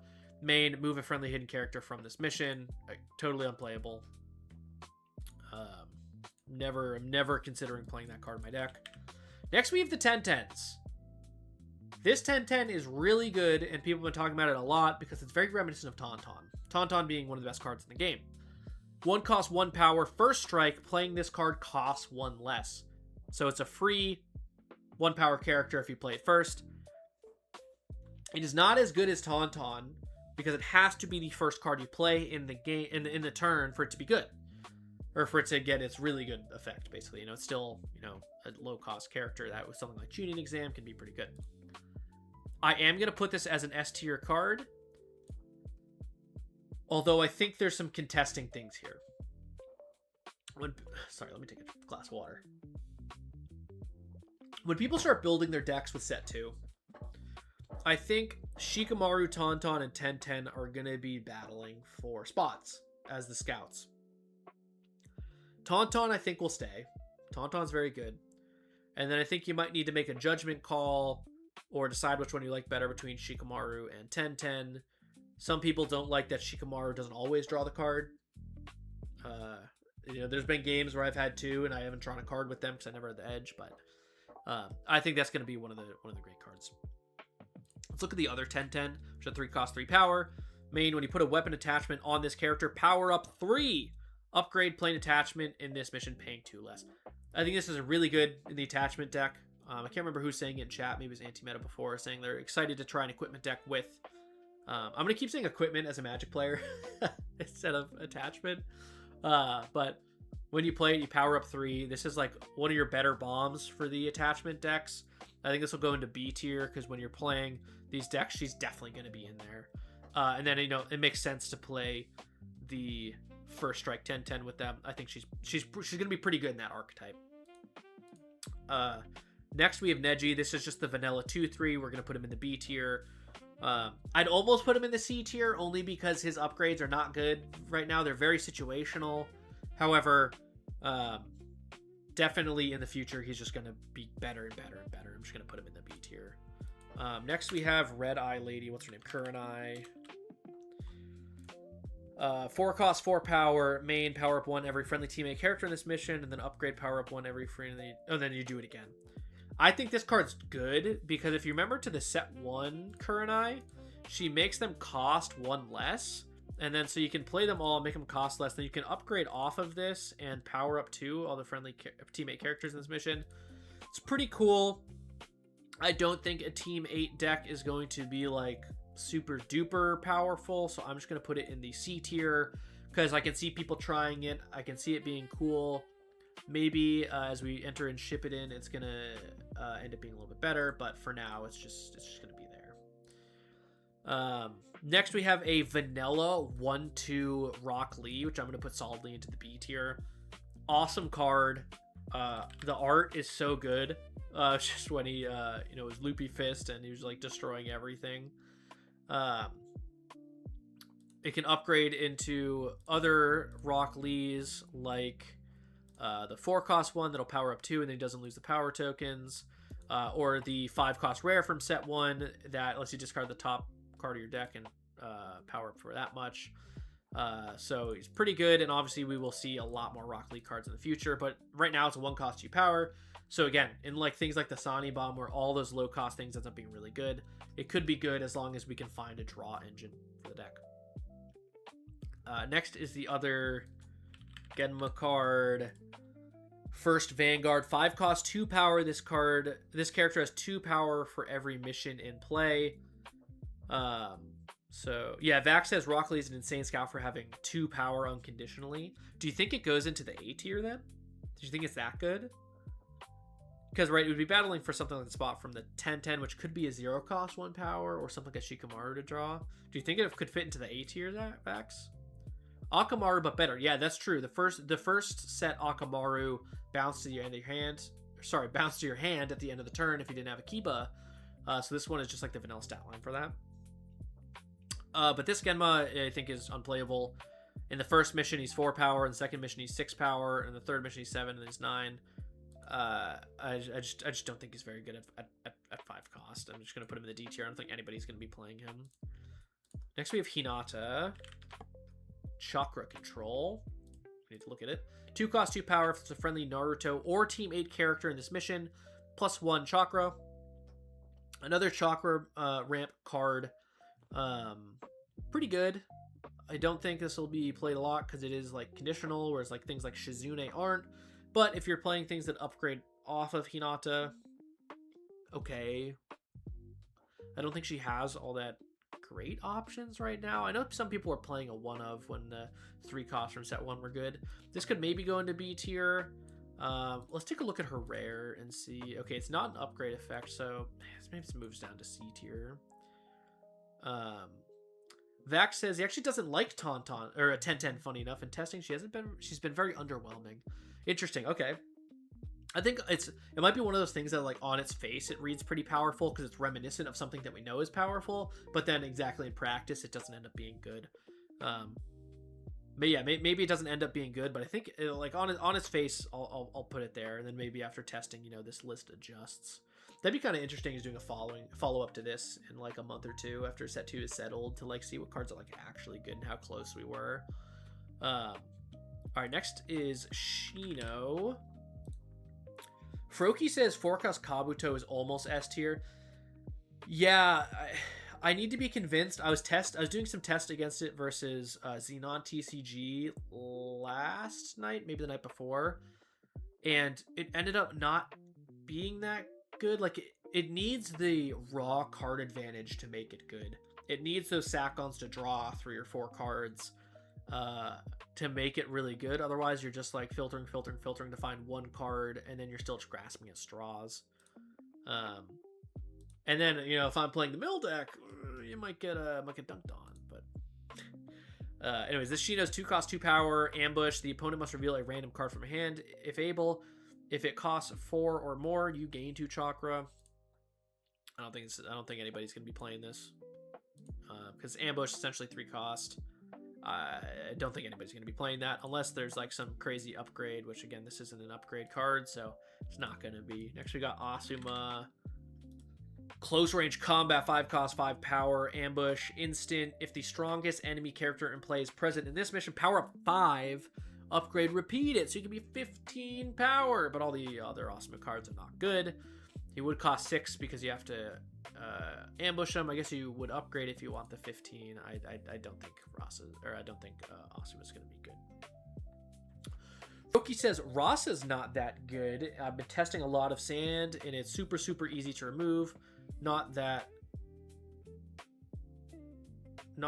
work, in my opinion. Sand in general as a deck. Yeah, I can see because it only has 1 power being easy to remove. But I think like a raw power wise is pretty good. We'll have to see in testing because like again, these are just like my raw thoughts. I haven't done a lot of testing with set 2, and I have not even tried the sand deck yet. But on its face, it reads powerful to me.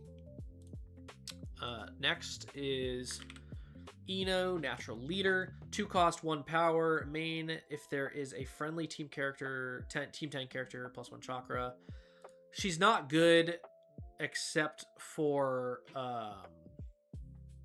like upgrading to the 3 cost, which I don't think she's worth doing that for. Although I do think there are let me just double check. Okay, yeah. The rare from this set is an upgrade, which I think is interesting. So I'll put it C tier, so there's something to do there.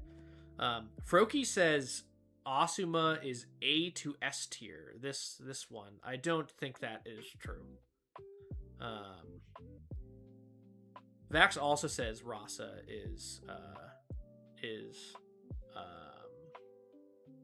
way too easy to remove. Interesting.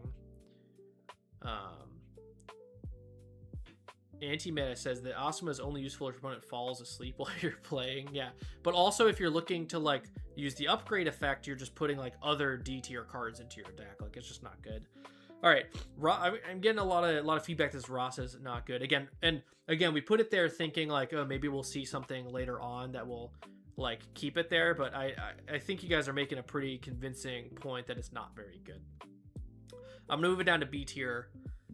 Because I do think it has its place, and there are things we can do, like play Tuning Exam or other things that get out of range of something like a Sankoff Angara, much in the same way that a set 1 to Yuya isn't bad because it can be removed, because you can do things like Tuning Exam to protect it. Yeah, Froki says, yeah, it's not D tier. Oh, D tier maybe BO. I don't know if you're talking about Asuma or Rasa. Anyways, next we have the Sexy Jutsu Ebisu. Amazing art, no notes, 10 out of 10. 2 cost, 2 power. Look at the top card of your deck. Choose to put that card back on, or the bottom. There are some cards from set 1 that's like discard the top card. I think it's a Rock Lee that we looked at a second ago. And power up equal to that card. I just don't think this is good. I don't think it works. I wish this card synergized with the kids, though. I guess at this point in the story, they're not his students. Is that true? In Shippuden, did they become his students? Or by the end of Naruto, I guess they aren't, maybe. Yeah, Ebisu Scry 1. I don't think it's that good. Maybe it's C. I don't think it's very good.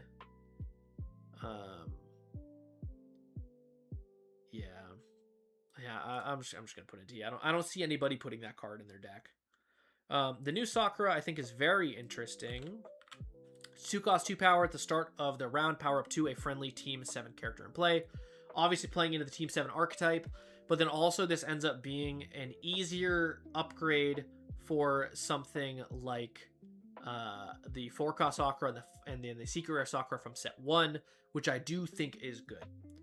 Being able to upgrade off those is good. It is another Team 7 character for something like the First Strike Kakashi that we're going to see.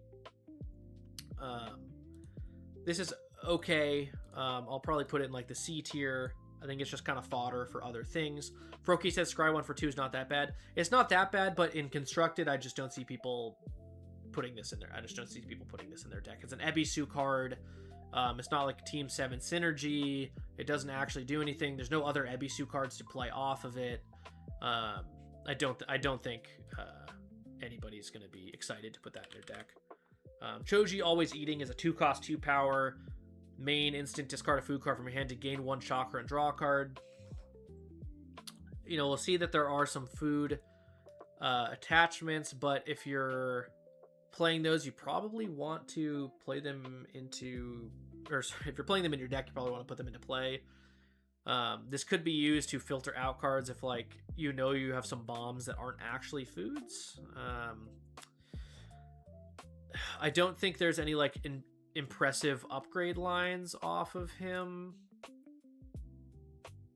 Yeah, I don't think he's very good. I will put him into C tier because he is, as Vax said, a well-named character, whereas Ebisu is not a well-named character because there's not going to be a lot more of him, but Choji we will see a lot more of.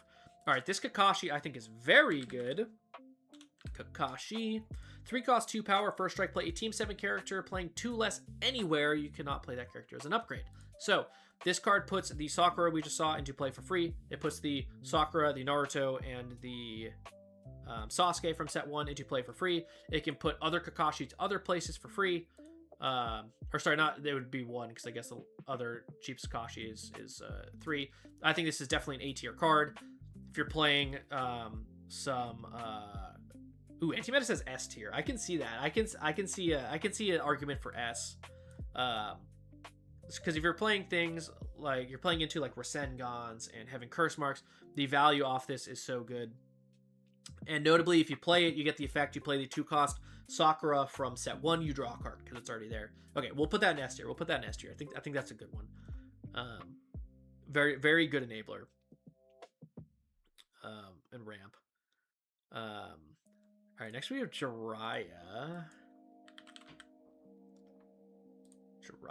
Let me just double check one thing on my second screen. Yeah.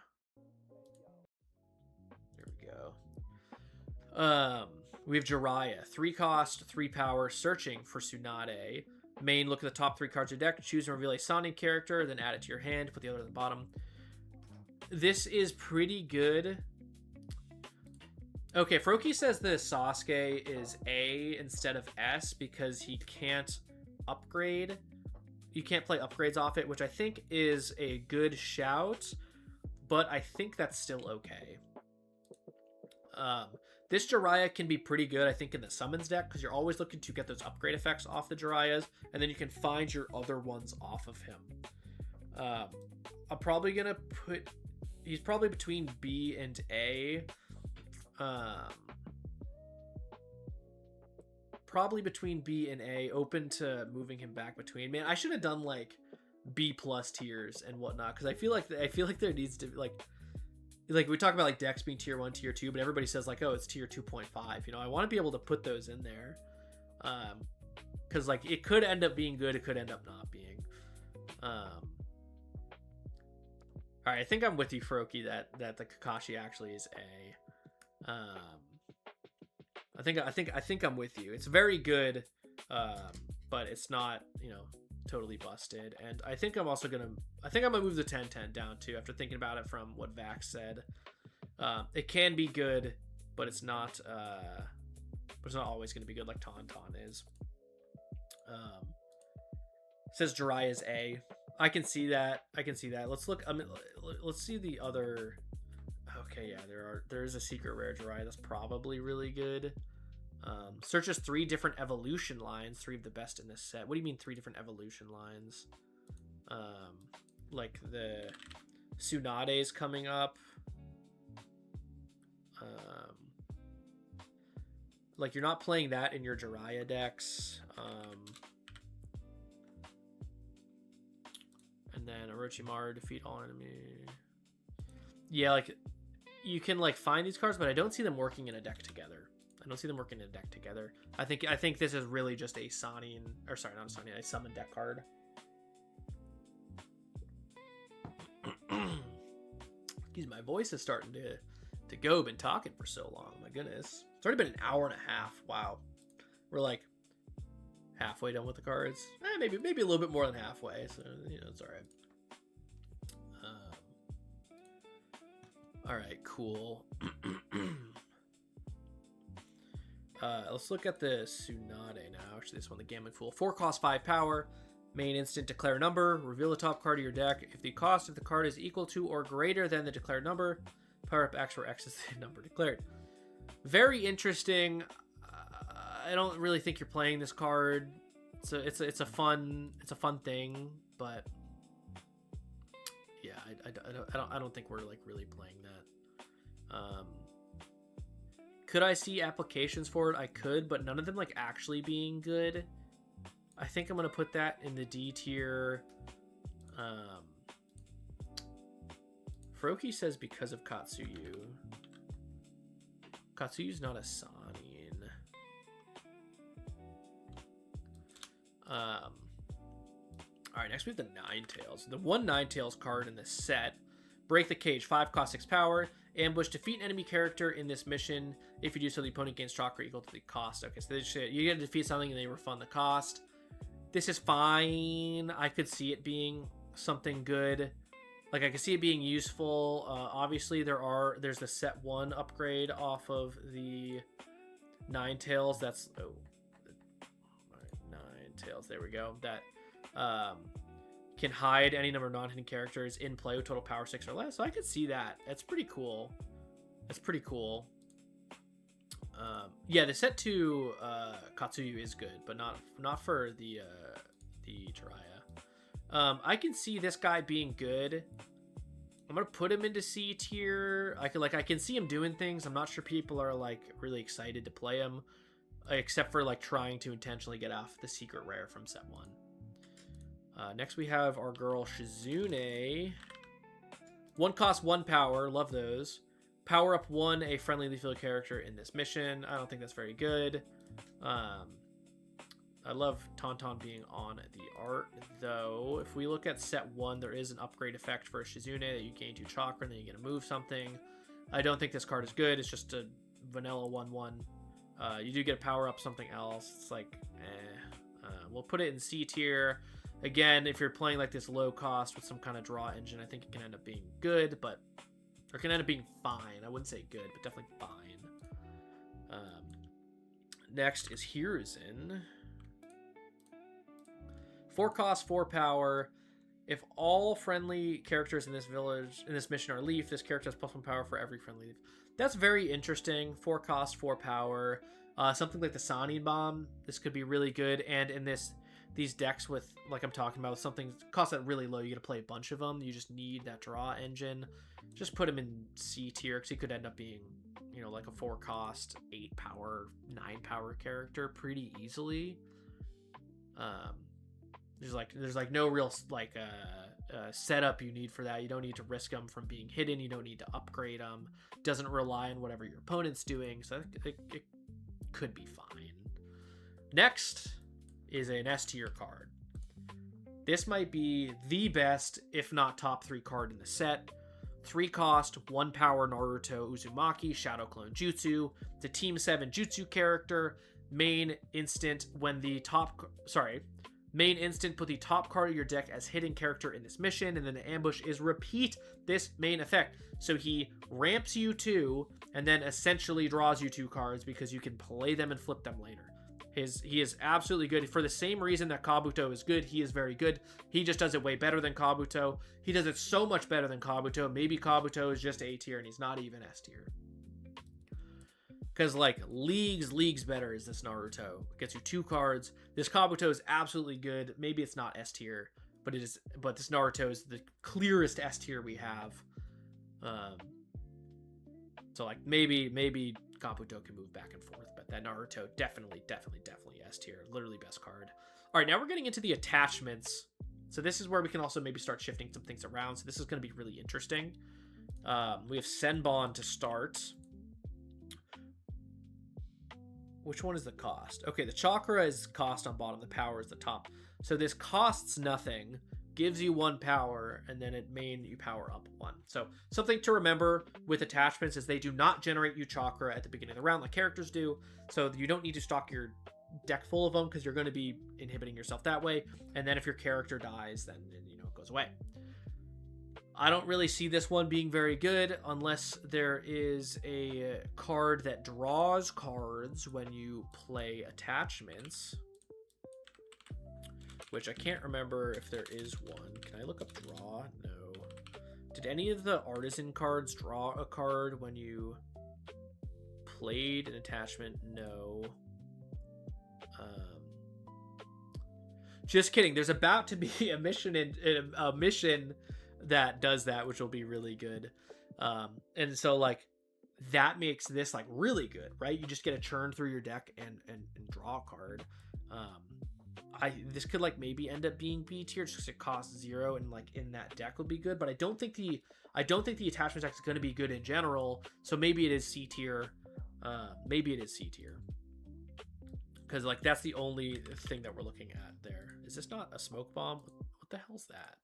All right, well, we can look at smoke bomb, which is a 1 cost 0 power attached to friendly hitting character. Hide and move this character, and then he costs 1 less while hidden. You can hide and move your character, which is interesting.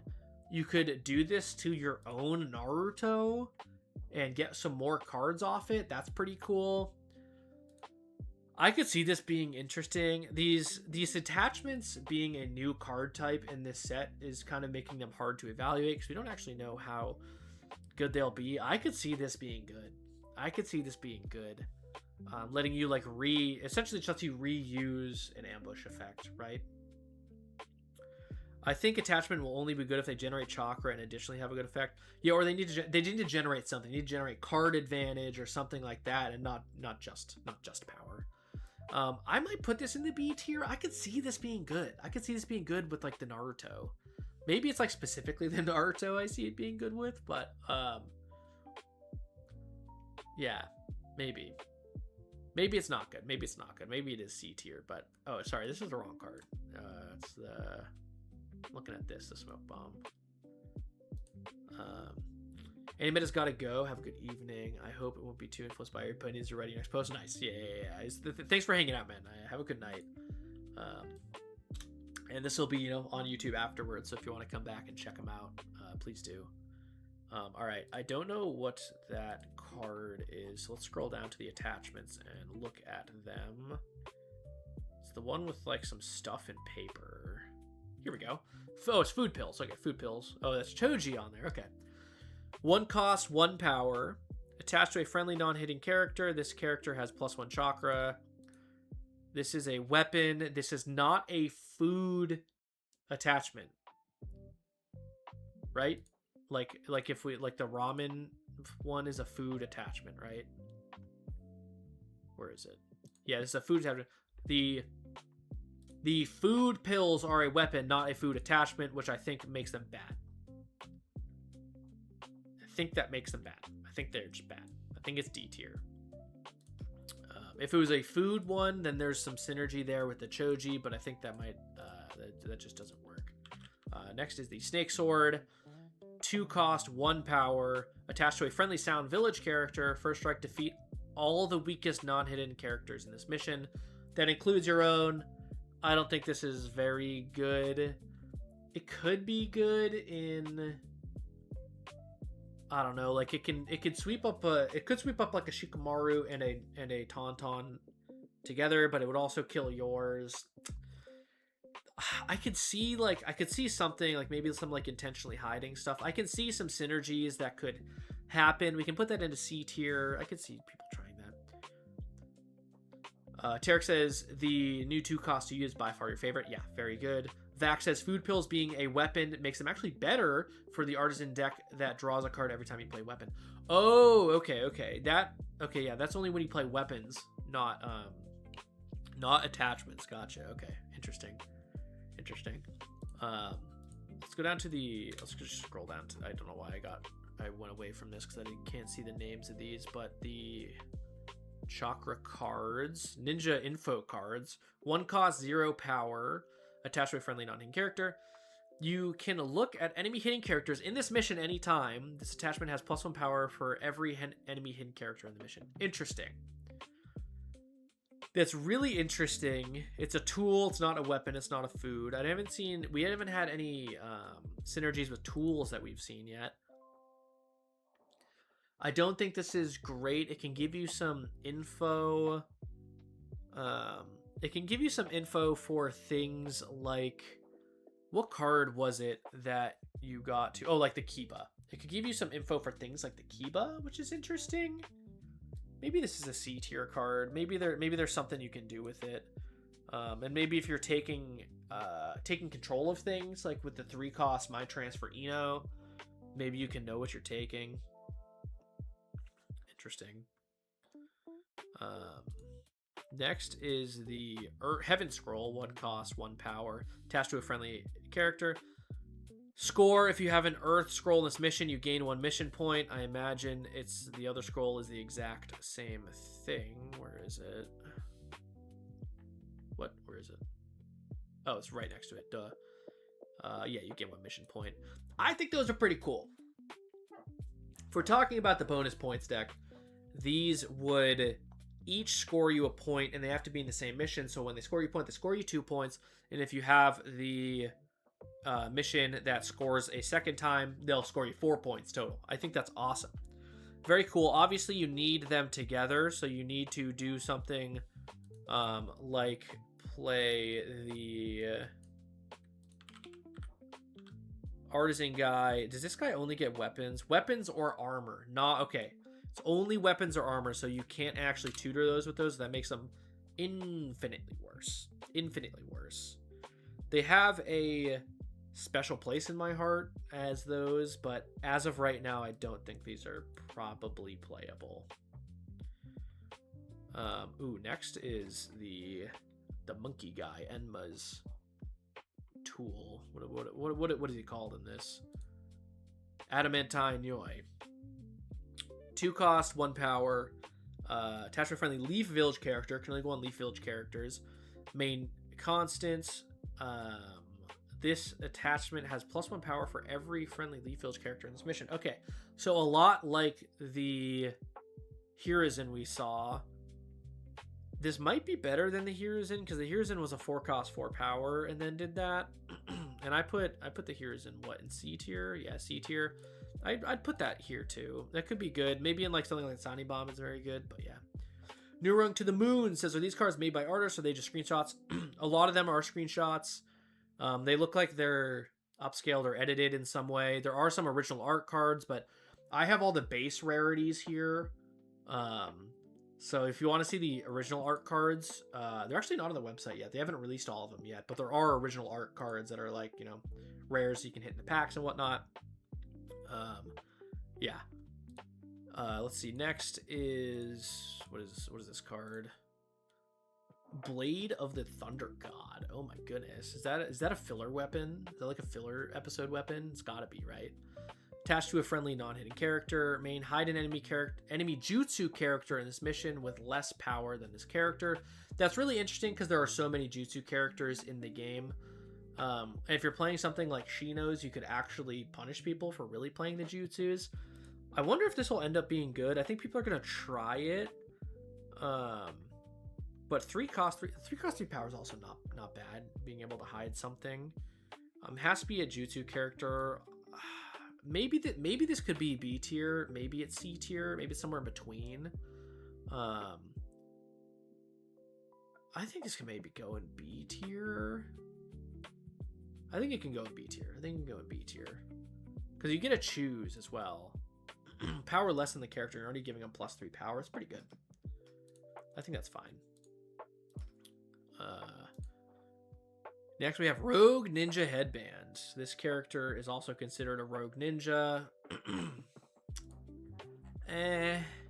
What was the synergy with the Rogue Ninjas? It was when you play a Rogue Ninja, you get a chakra. It was the Gato card, right? And power up 1. Yeah, so this does it after the fact. As of right now, I don't think this makes any sense. Maybe there's a card down here that'll help with it, but I don't think that makes sense right now. And then obviously in the future, maybe it's good. It's the same way with all of these headbands that we're gonna see. They just change characters into other character villages. I don't think they are particularly impactful as it sits. Maybe that'll change in the future when we get more village centric stuff like that. Next is the Scroll of Sealing, attached to a friendly non-hidden non-jutsu character, 2 cost 2 power.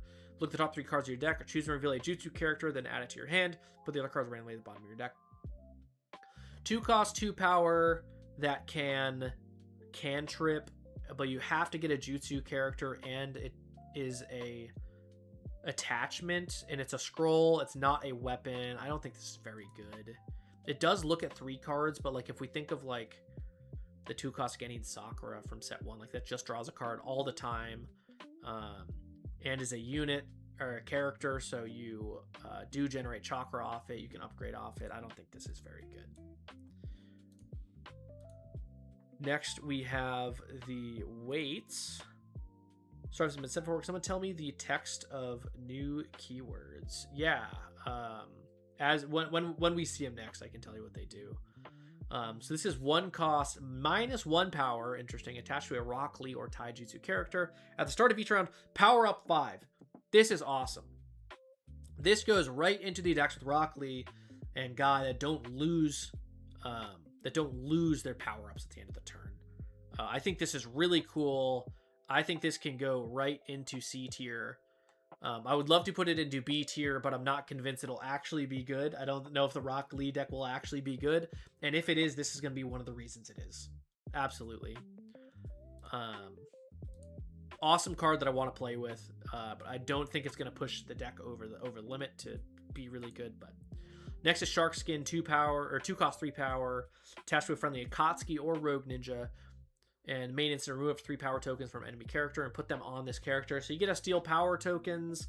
They have to be on Akatsuki or Rogue Ninjas. I don't see that being great. I just don't think it's going to be good. Next is Kakashi. Scroll all the way to the top. Oh, is this Kakashi? Oh no, that's is that the book? Yeah, okay, never mind. Let's make out Paradise. 1 cost 0 power. Main instant, discard all the attachments on this character. Main constant, this character cannot receive other attachments. So you can attach this on your opponent's cards so that they can't receive attachments. I don't think anybody's going to be playing this. If there was a sideboard in these games, obviously that could be something that would be good, but nobody's putting that in their decks. Just literally nobody is. I keep going elsewhere and then not knowing what these attachments are called. Flash Bomb, 2 cost 0 power, attached to an enemy non-hit character. This character's effects text is blank. It's a bomb. It's not a weapon. This is interesting. I think it could be good. I'm gonna put this in C tier. I could see people teching 1 or 2, especially if there's a way to actually get them, because that could be really interesting, like blanking, this Gaara's text box or something like that. This could be good, or the Kabuto. Very interesting. This is a puppet, Sand Village Crow, 2 cost 3 power. Main instant, when you play a Conqueror, you move to. I just don't think that's good.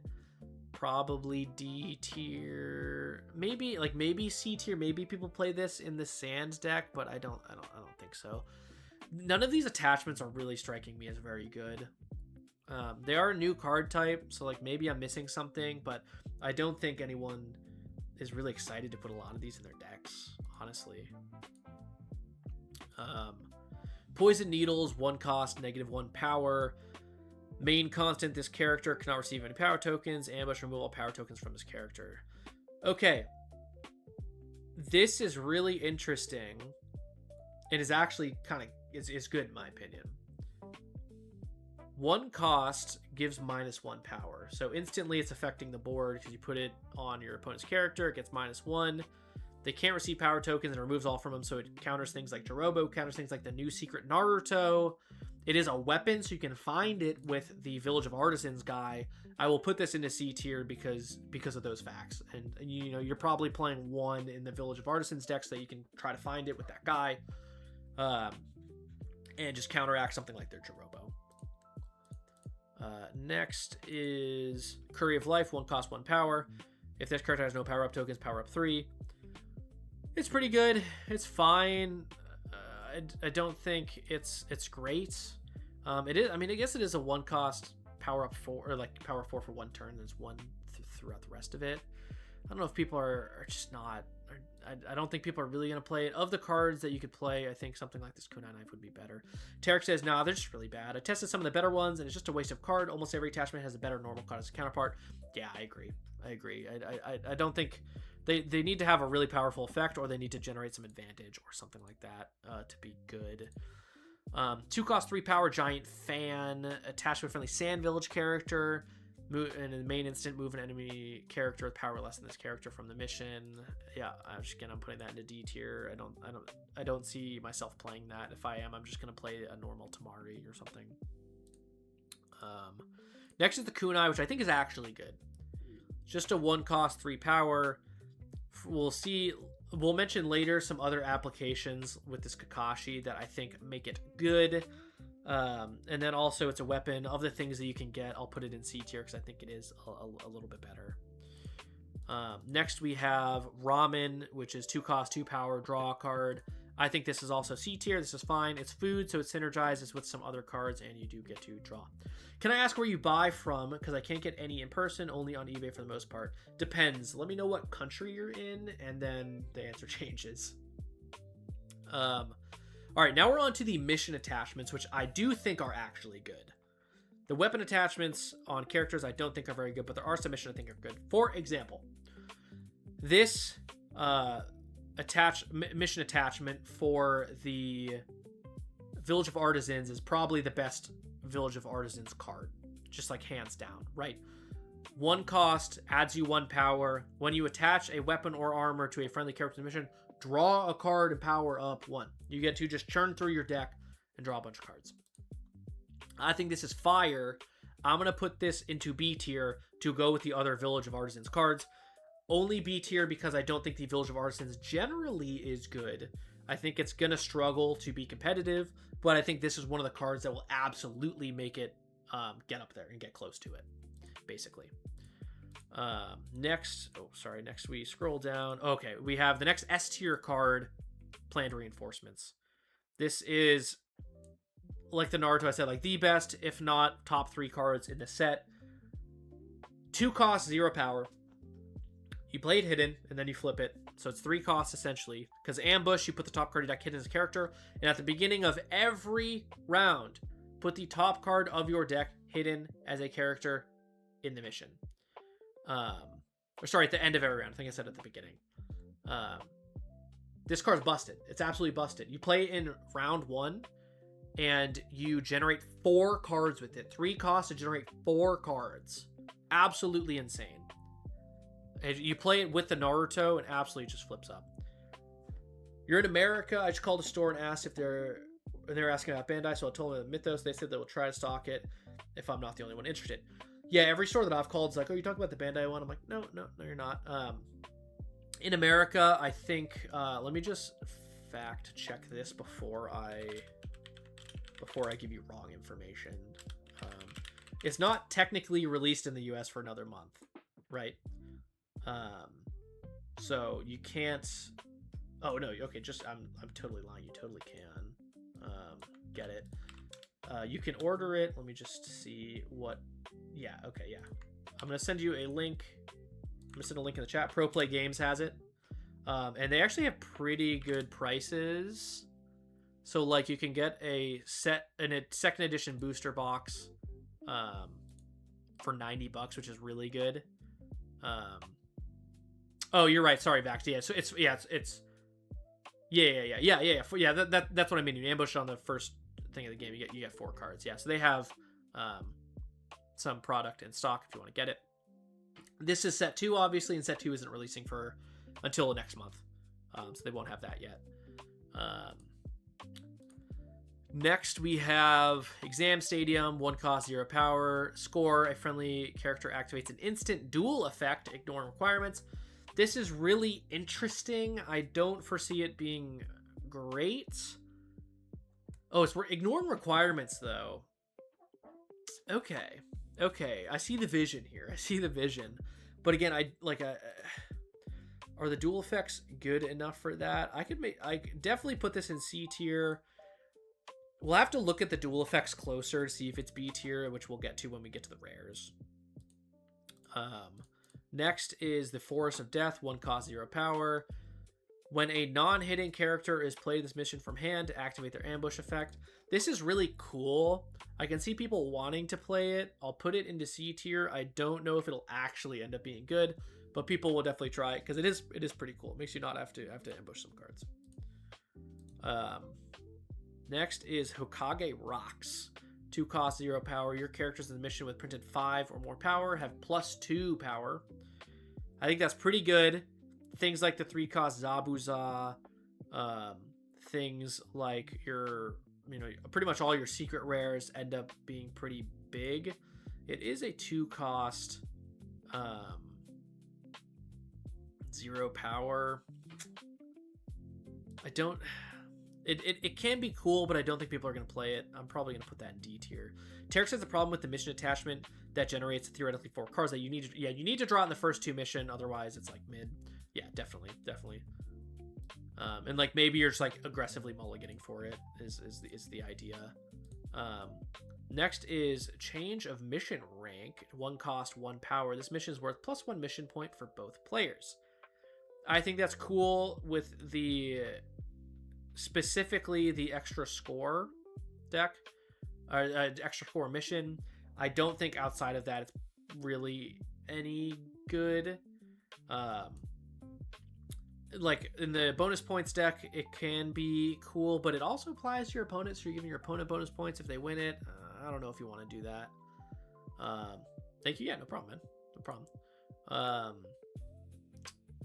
What do we have next? We have the ramen shop. Ichiraku Ramen. 2 cost, 0 power. All your non-hitting characters will cost 2 or less than the mission at +1 power. All your non-hitting characters, the food attachment at +1 power. Okay, so this is what I was talking about with the... Yeah, Pro Play Games has singles too. There we go, yeah. Pro Play Games is also hosting, if you guys didn't know, the first US regionals, literally announced today, right before this. I started live streaming this. In Florida, September 27th. First regionals, you can win a gold Kakashi card. I think this regionals, this is the info for the French one, but you can win this gold Kakashi card if you get first. And there's a bunch of other prizes. The entry is like so good. It's $50. You get 6 packs. You get a playmat and you get a promo just for signing up. It's so goated. Unfortunately, I'm not going to be able to go. I was going to go, but one of my best friends is getting married that weekend, so I can't miss the wedding, which is unfortunate, but so be it. Check out Pro Play Games. Yeah, they're like I said, their prices on the sealed products really good. $90 for a box is way less than I paid for them when I ordered them from the UK. So that's pretty good.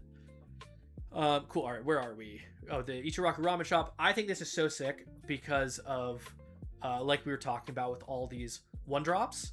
I'm gonna put this in the C tier because it does need to be played with those, and I still need to be convinced that this deck's actually good, because we need that draw engine going for those little cost things to be good. But in that deck, I think that's one of the things that you definitely want.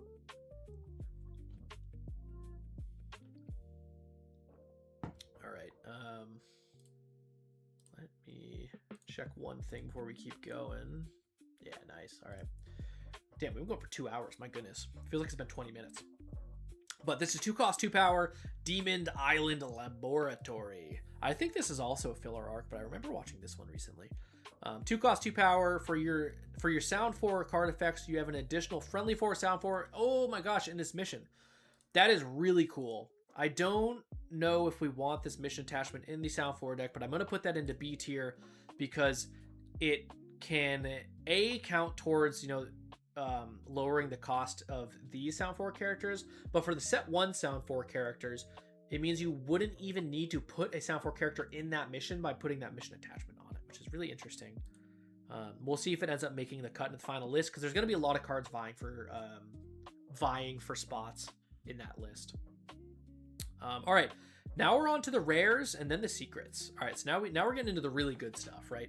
This was all the fodder we got out of the way, right? All the rares are grouped, right? I can just we can just go like this. So we have Iruka, which I believe is the last one on here. Yeah, Iruka, which is 5 cost, 6 power, main instant, hide a Naruto Uzumaki in play, upgrade, play a Naruto Uzumaki while hidden anywhere, paying 2 less. This is really interesting, and I don't love the existing Irukas. Now, they do synergize with Naruto's, but they are higher cost, meaning like 3 costs, and they don't actually do a whole lot. But this obviously you can hide your own thing and then replay it from hidden, something like the S tier Naruto we put down. However, it is 6 cost, so I don't foresee this being like super powerful. And you wouldn't get the upgrade effect if you hid something like the Rasengan. So I don't see this being particularly good. I am interested in trying like a Naruto tribal deck, but I don't think it's going to actually end up being all that good. Happy to be proven wrong, because I do think it's very interesting. The other thing is, like, it also can't just hide like your opponent's stuff. Like if they have an annoying Naruto, although I don't know if there's really Narutos you want to hide, but either way, interesting. Next is the Itachi, 6 cost, 6 power, rogue ninja. Upgrade instant, return a friendly hidden character from this mission to your hand. Dual Kurenai, the opponent chooses and defeats their characters in this mission until they have the same numbers as your characters. Interesting. So if you play this into a mission, you have to upgrade it, and there has to be Kurenai in your mission. You bounce the Kurenai, and then you make them trim down to 1 character. It's a lot of hoops. That's a lot of hoops to jump through. Alternatively, you don't have to upgrade it, and then they have to have 2 characters left in play, because you have the Kurenai. I don't think this is good in like any respect, because you have to play the Kurenais, and like the best Kurenai we have is in C tier. I don't think this is good. I'm gonna put this in D tier. Unfortunately, the GOAT Itachi is just not very good. It's a friendly hidden character from the mission to your hand, so no matter what, you're only trimming them down to 2 characters anyways, because the Kurenai has to be in your mission, because you know your opponent's not playing Kurenai. So I'm not big on that. I'm not big on that. Who's next? We got Asuma. Where's my boy? Here he is. 6 cost, 4 power. Okay. Lower rate than we're used to. Main instant, discard a card from your hand, power up X, where X is the power of the discarded card. Upgrade instant, defeat an enemy character in this mission with power equal to this card. Okay. That is really interesting, and it can do some cool stuff. But again, it is limited by the other Asumas. So we did put that other Asuma that was a little contentious in the chat into D tier. I don't think you want to play some Asumas. I don't think you want to play Asuma. Like, it's just...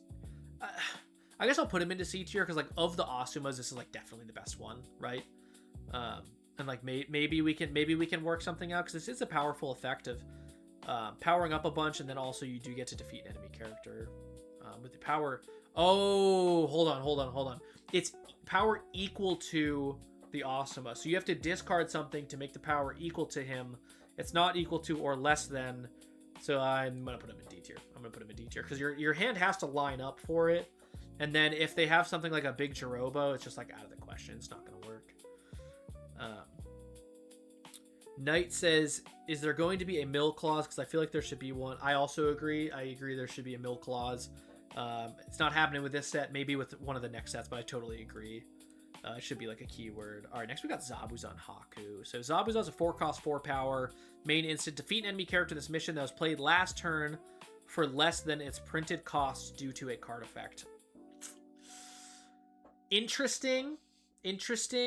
And there's things like Insect Clone Shino.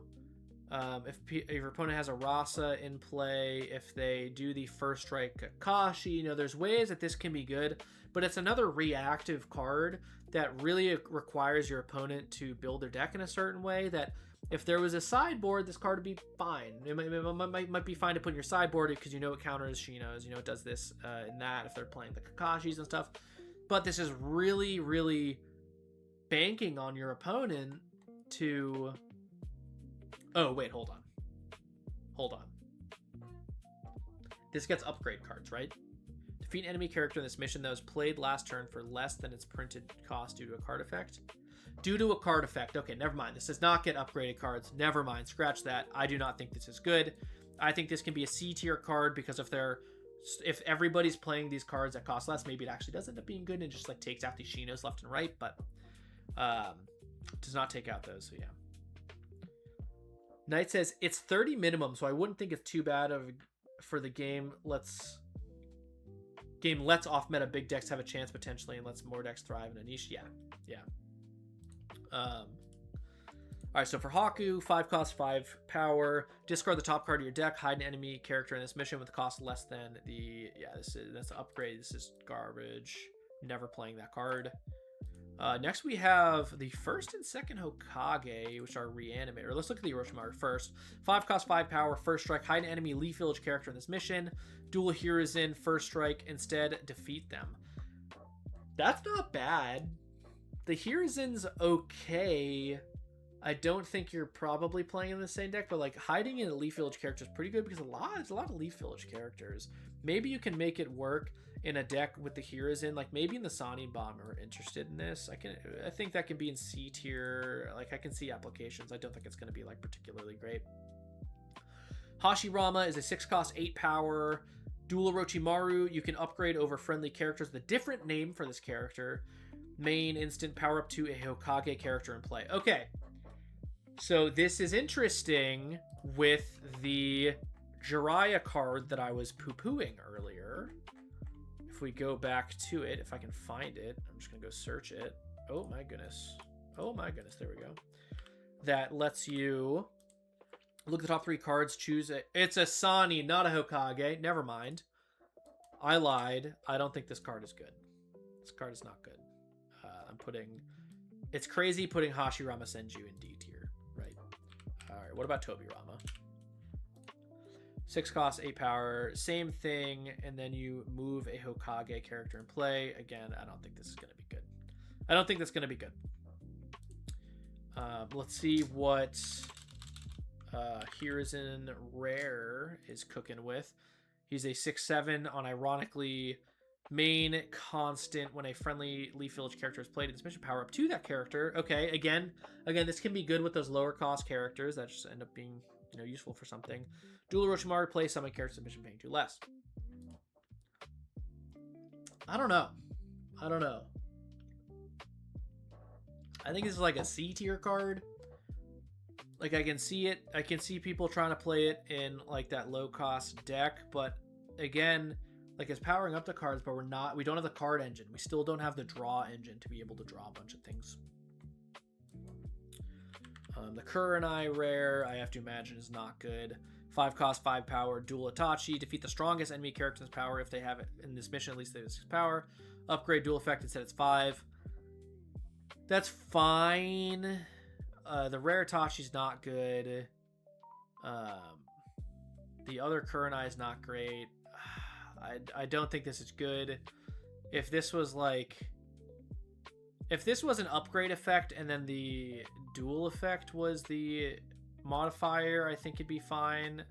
But like I don't think it's good. This would have to slot into like a Sasuke Itachi deck, but then at that point I just don't think it's good. Maybe it's C, maybe it's D. I'll probably put it in D because I don't think you want to be putting the two together. Orochimaru, 2 cost, 2 power, ambush. Take control of an enemy non-hitting character with mission paying chakra equal to his power. Dual Sasuke, the ambush becomes the main. I think this is really cool. I'm going to put it into B tier, just being a card that can take anything your opponent plays. Because not only can it take a piece of an engine that they're trying to build, but can also just take their highest power thing and use it as your own. I think it's very cool. Let's look at Sasuke Rare. Team 7, 5/5. This character's plus 1 power for every Sound Village character in this mission.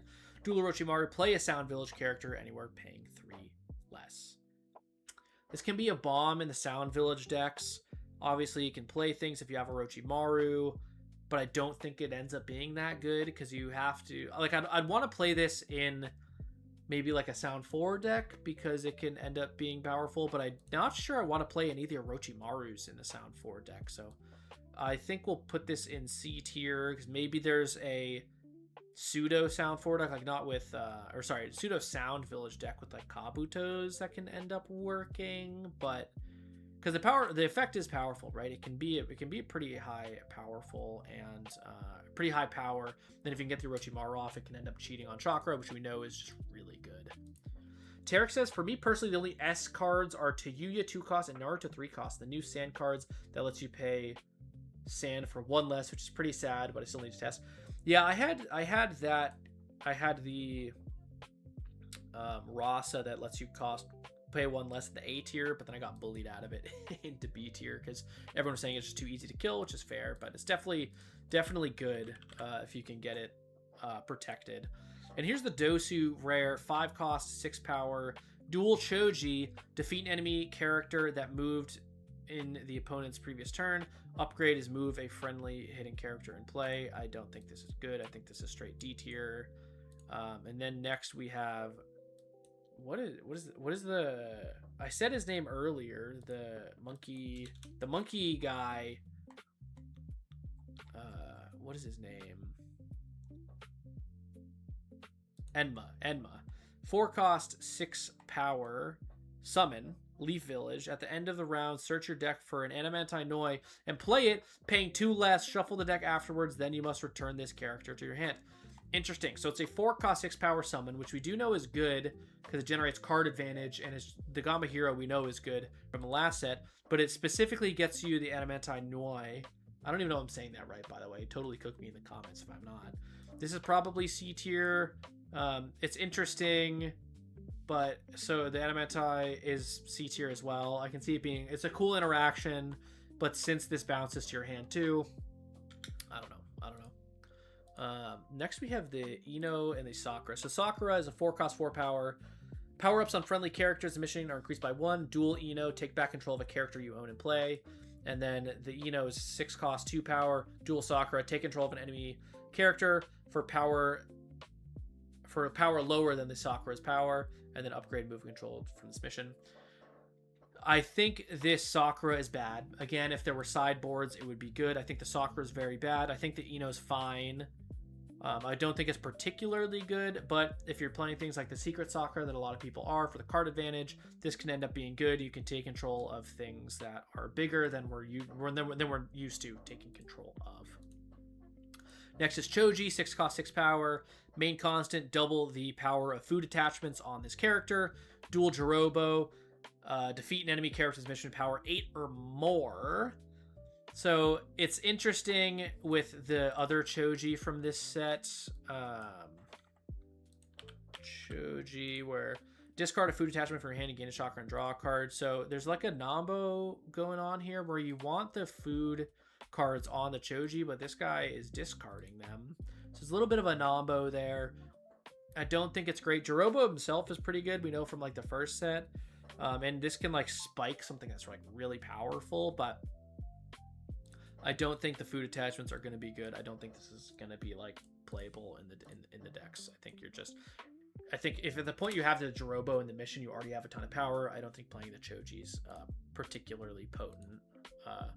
there, especially with the other one kind of nomboing with it. Next is Minato. I don't think this card is good. 5 cost, 5 power. Discard all Tail Beast characters from an enemy stack in the mission, or move a friendly Tail Beast character in play. If people aren't playing Tail Beasts, it's just not good. It's just not good, unfortunately. Maybe in future sets we'll get more Tail Beast stuff and it'll end up being good, but not even close as it sits. Let me just look. I'm gonna reset the music before I get ads on it. Next is Tamari Rare, 5 cost, 5 power, and I reset the music and it just stopped. That's so cool. Thank you, YouTube. There we go.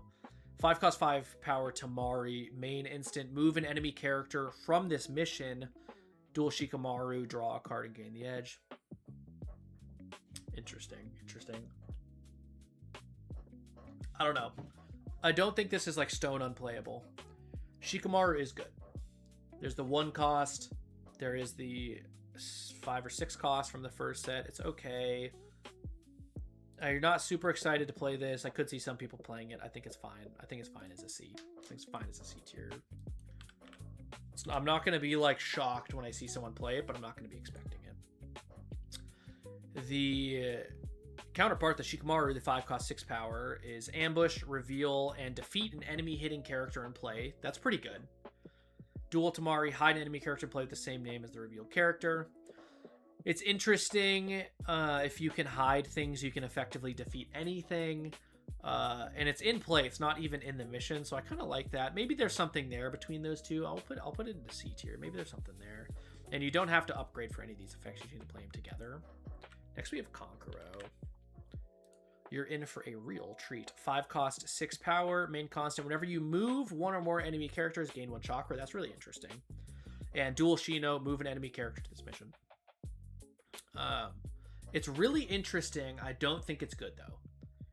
I don't think it's good for the setup that you would need with the Shinos, and like you need to have other things to move characters. Like, I don't think it's going to generate you tons of advantage, but I can see some kind of sand movement deck that it does generate some amount of value for. So we'll just put it into C, and then let's look at the Shino counterpart of it.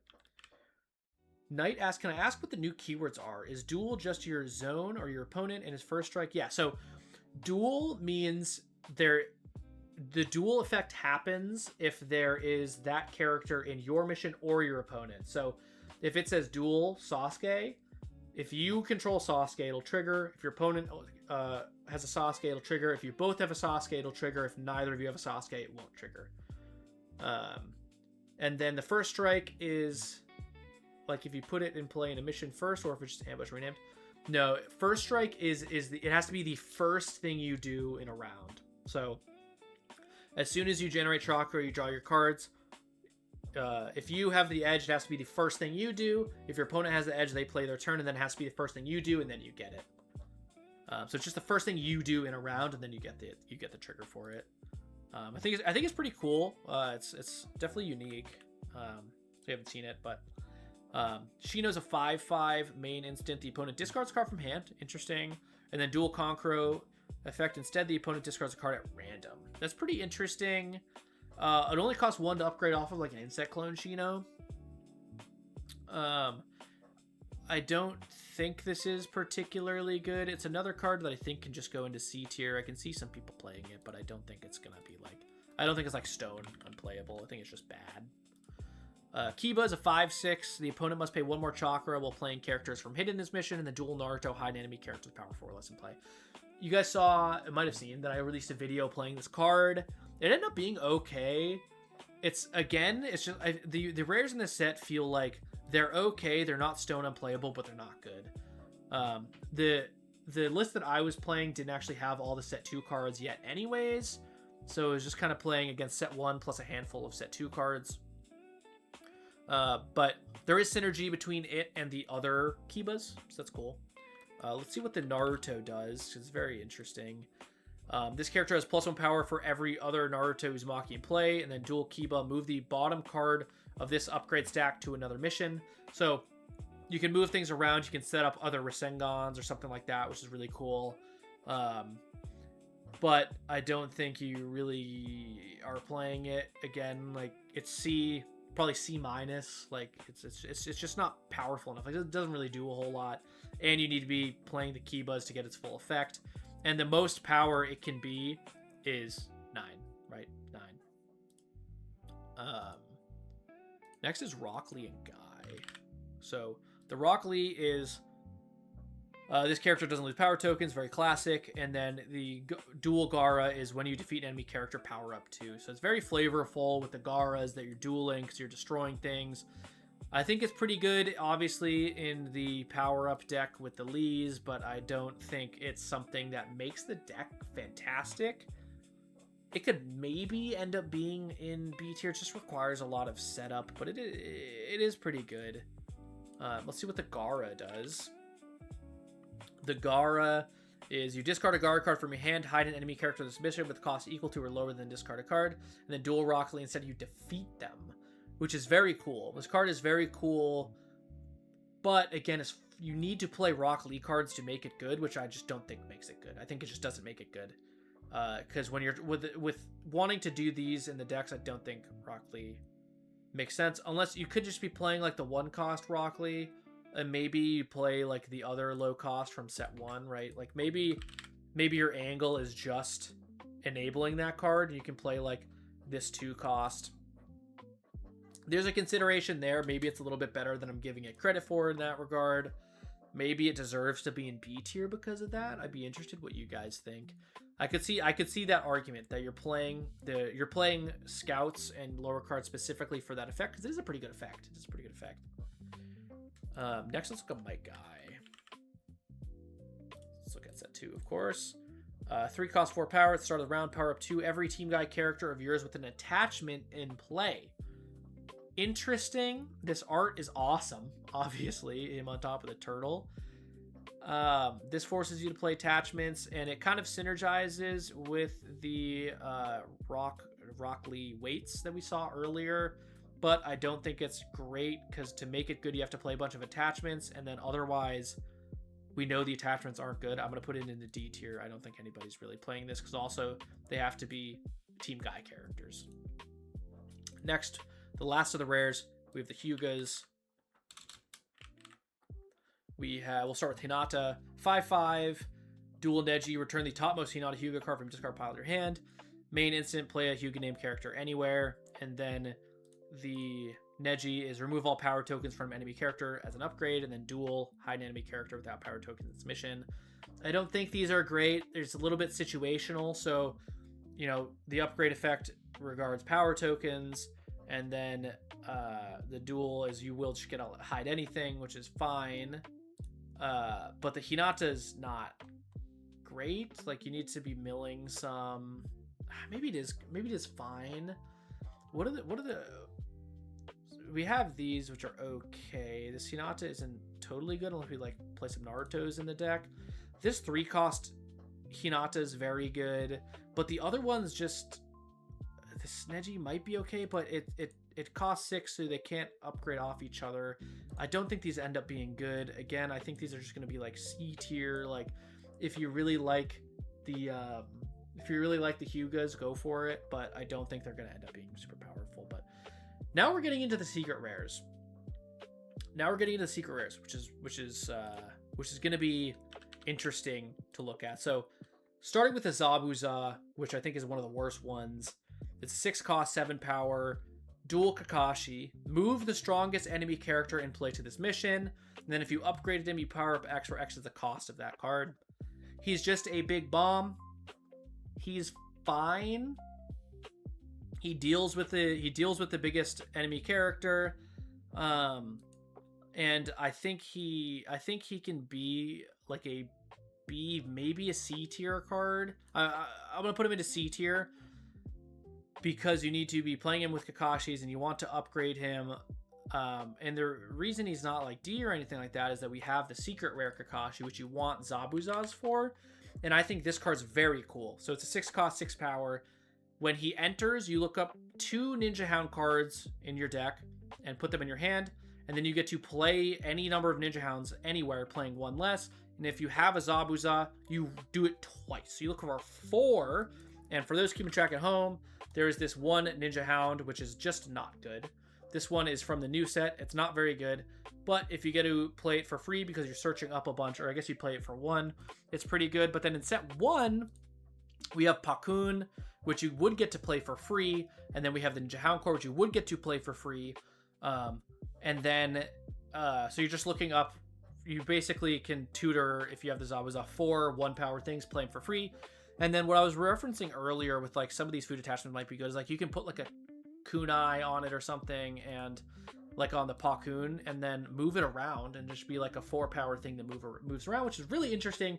And it's one of the archetypes that I want to try coming into set 2. And I think without testing, like maybe the Kakashi ends up being B tier, because you can also have some upgrade lines to make this pretty good anyways. I'm hoping that it's B or A, but just reading it, I don't know if it's actually that good. We'll see. Next is Sasuke. Let's go back to set 2. Next is the Sasuke Secret Rare. I have been trying on the simulator to make this card work. I have been trying Team 7 decks with Naruto, everything. This card is good. It is good. It's not as good as you would think it is, but it is good. This being the main effect and not the dual effect is very good. You get to take out pretty much anything, and if you have a Naruto, you get a power up 3, or if your opponent has a Naruto. I think this Sasuke is very good. I'm gonna put him into A.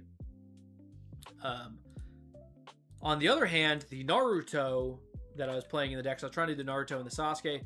The Naruto is not very good. 7/7 enemy characters can't move out of the mission. Then if you dual Sasuke, power up 1 for each non-hidden enemy character in play, not just the mission. But if you have a Sasuke,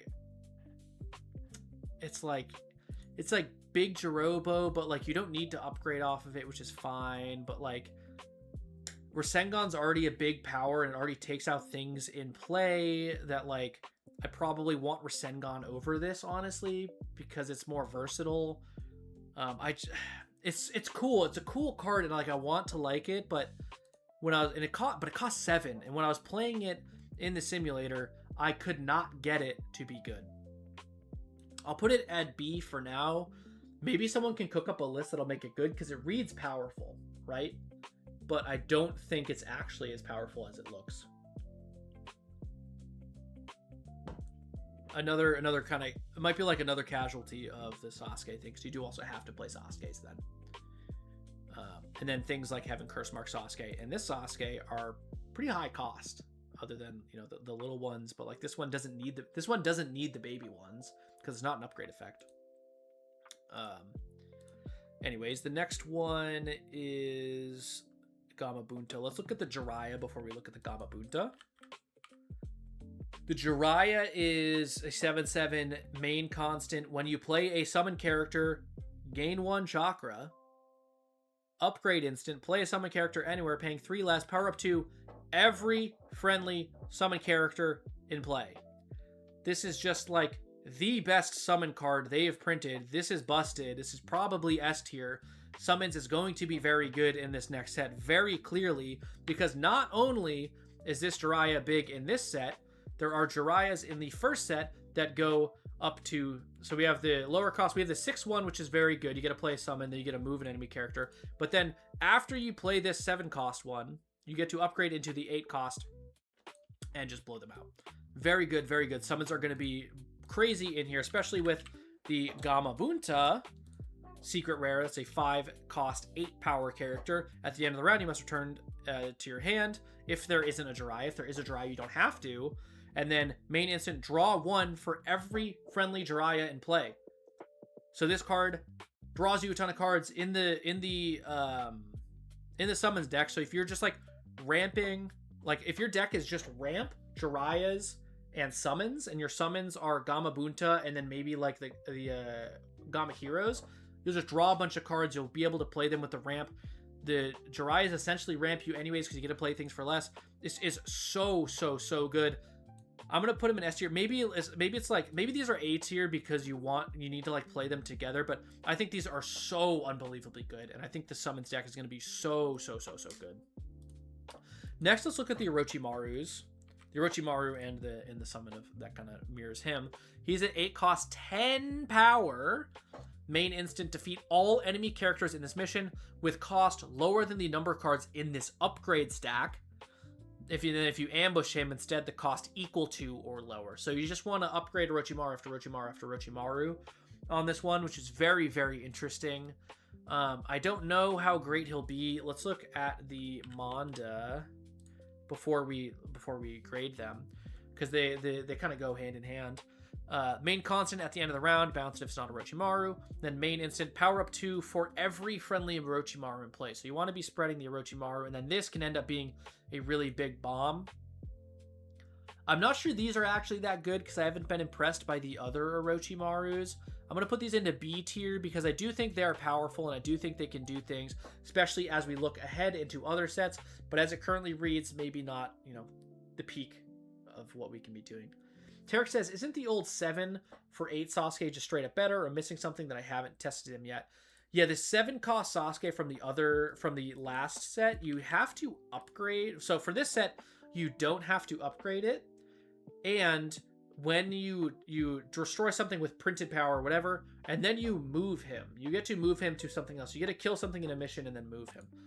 So then the first Sasuke is you have to upgrade to get the defeat effect, and then you need to defeat something in your side of the mission, and then he stays in the mission. So it is a little situational. Both are very good. Do not get me wrong. Both are very good.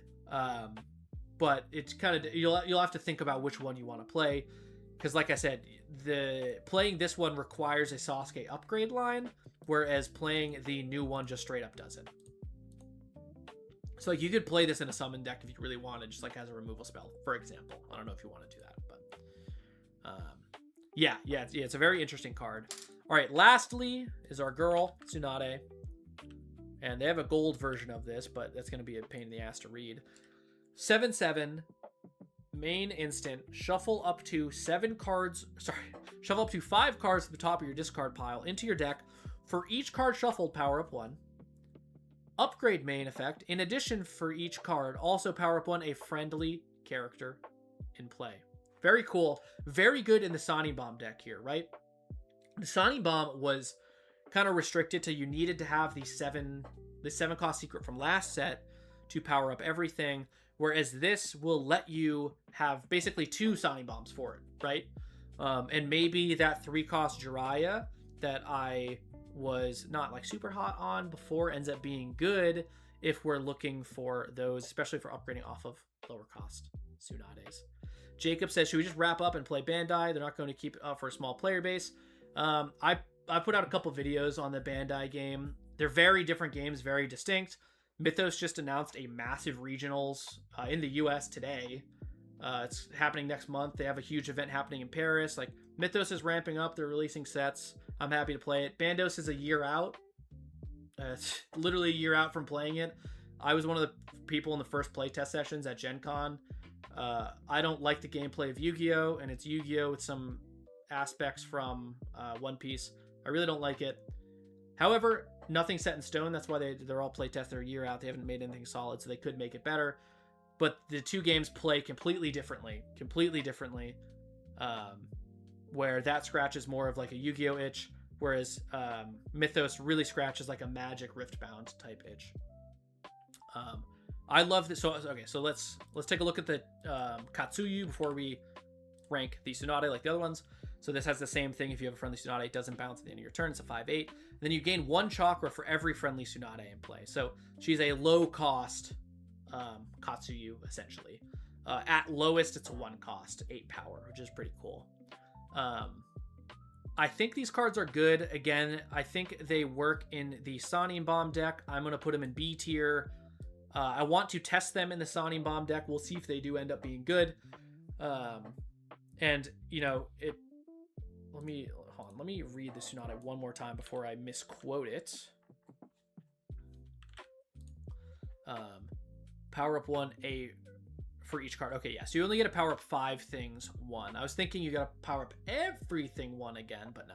Because I was thinking like if we have these like lower cost ones, you know, you can power up a bunch of them. But anyways, maybe even the Sakura.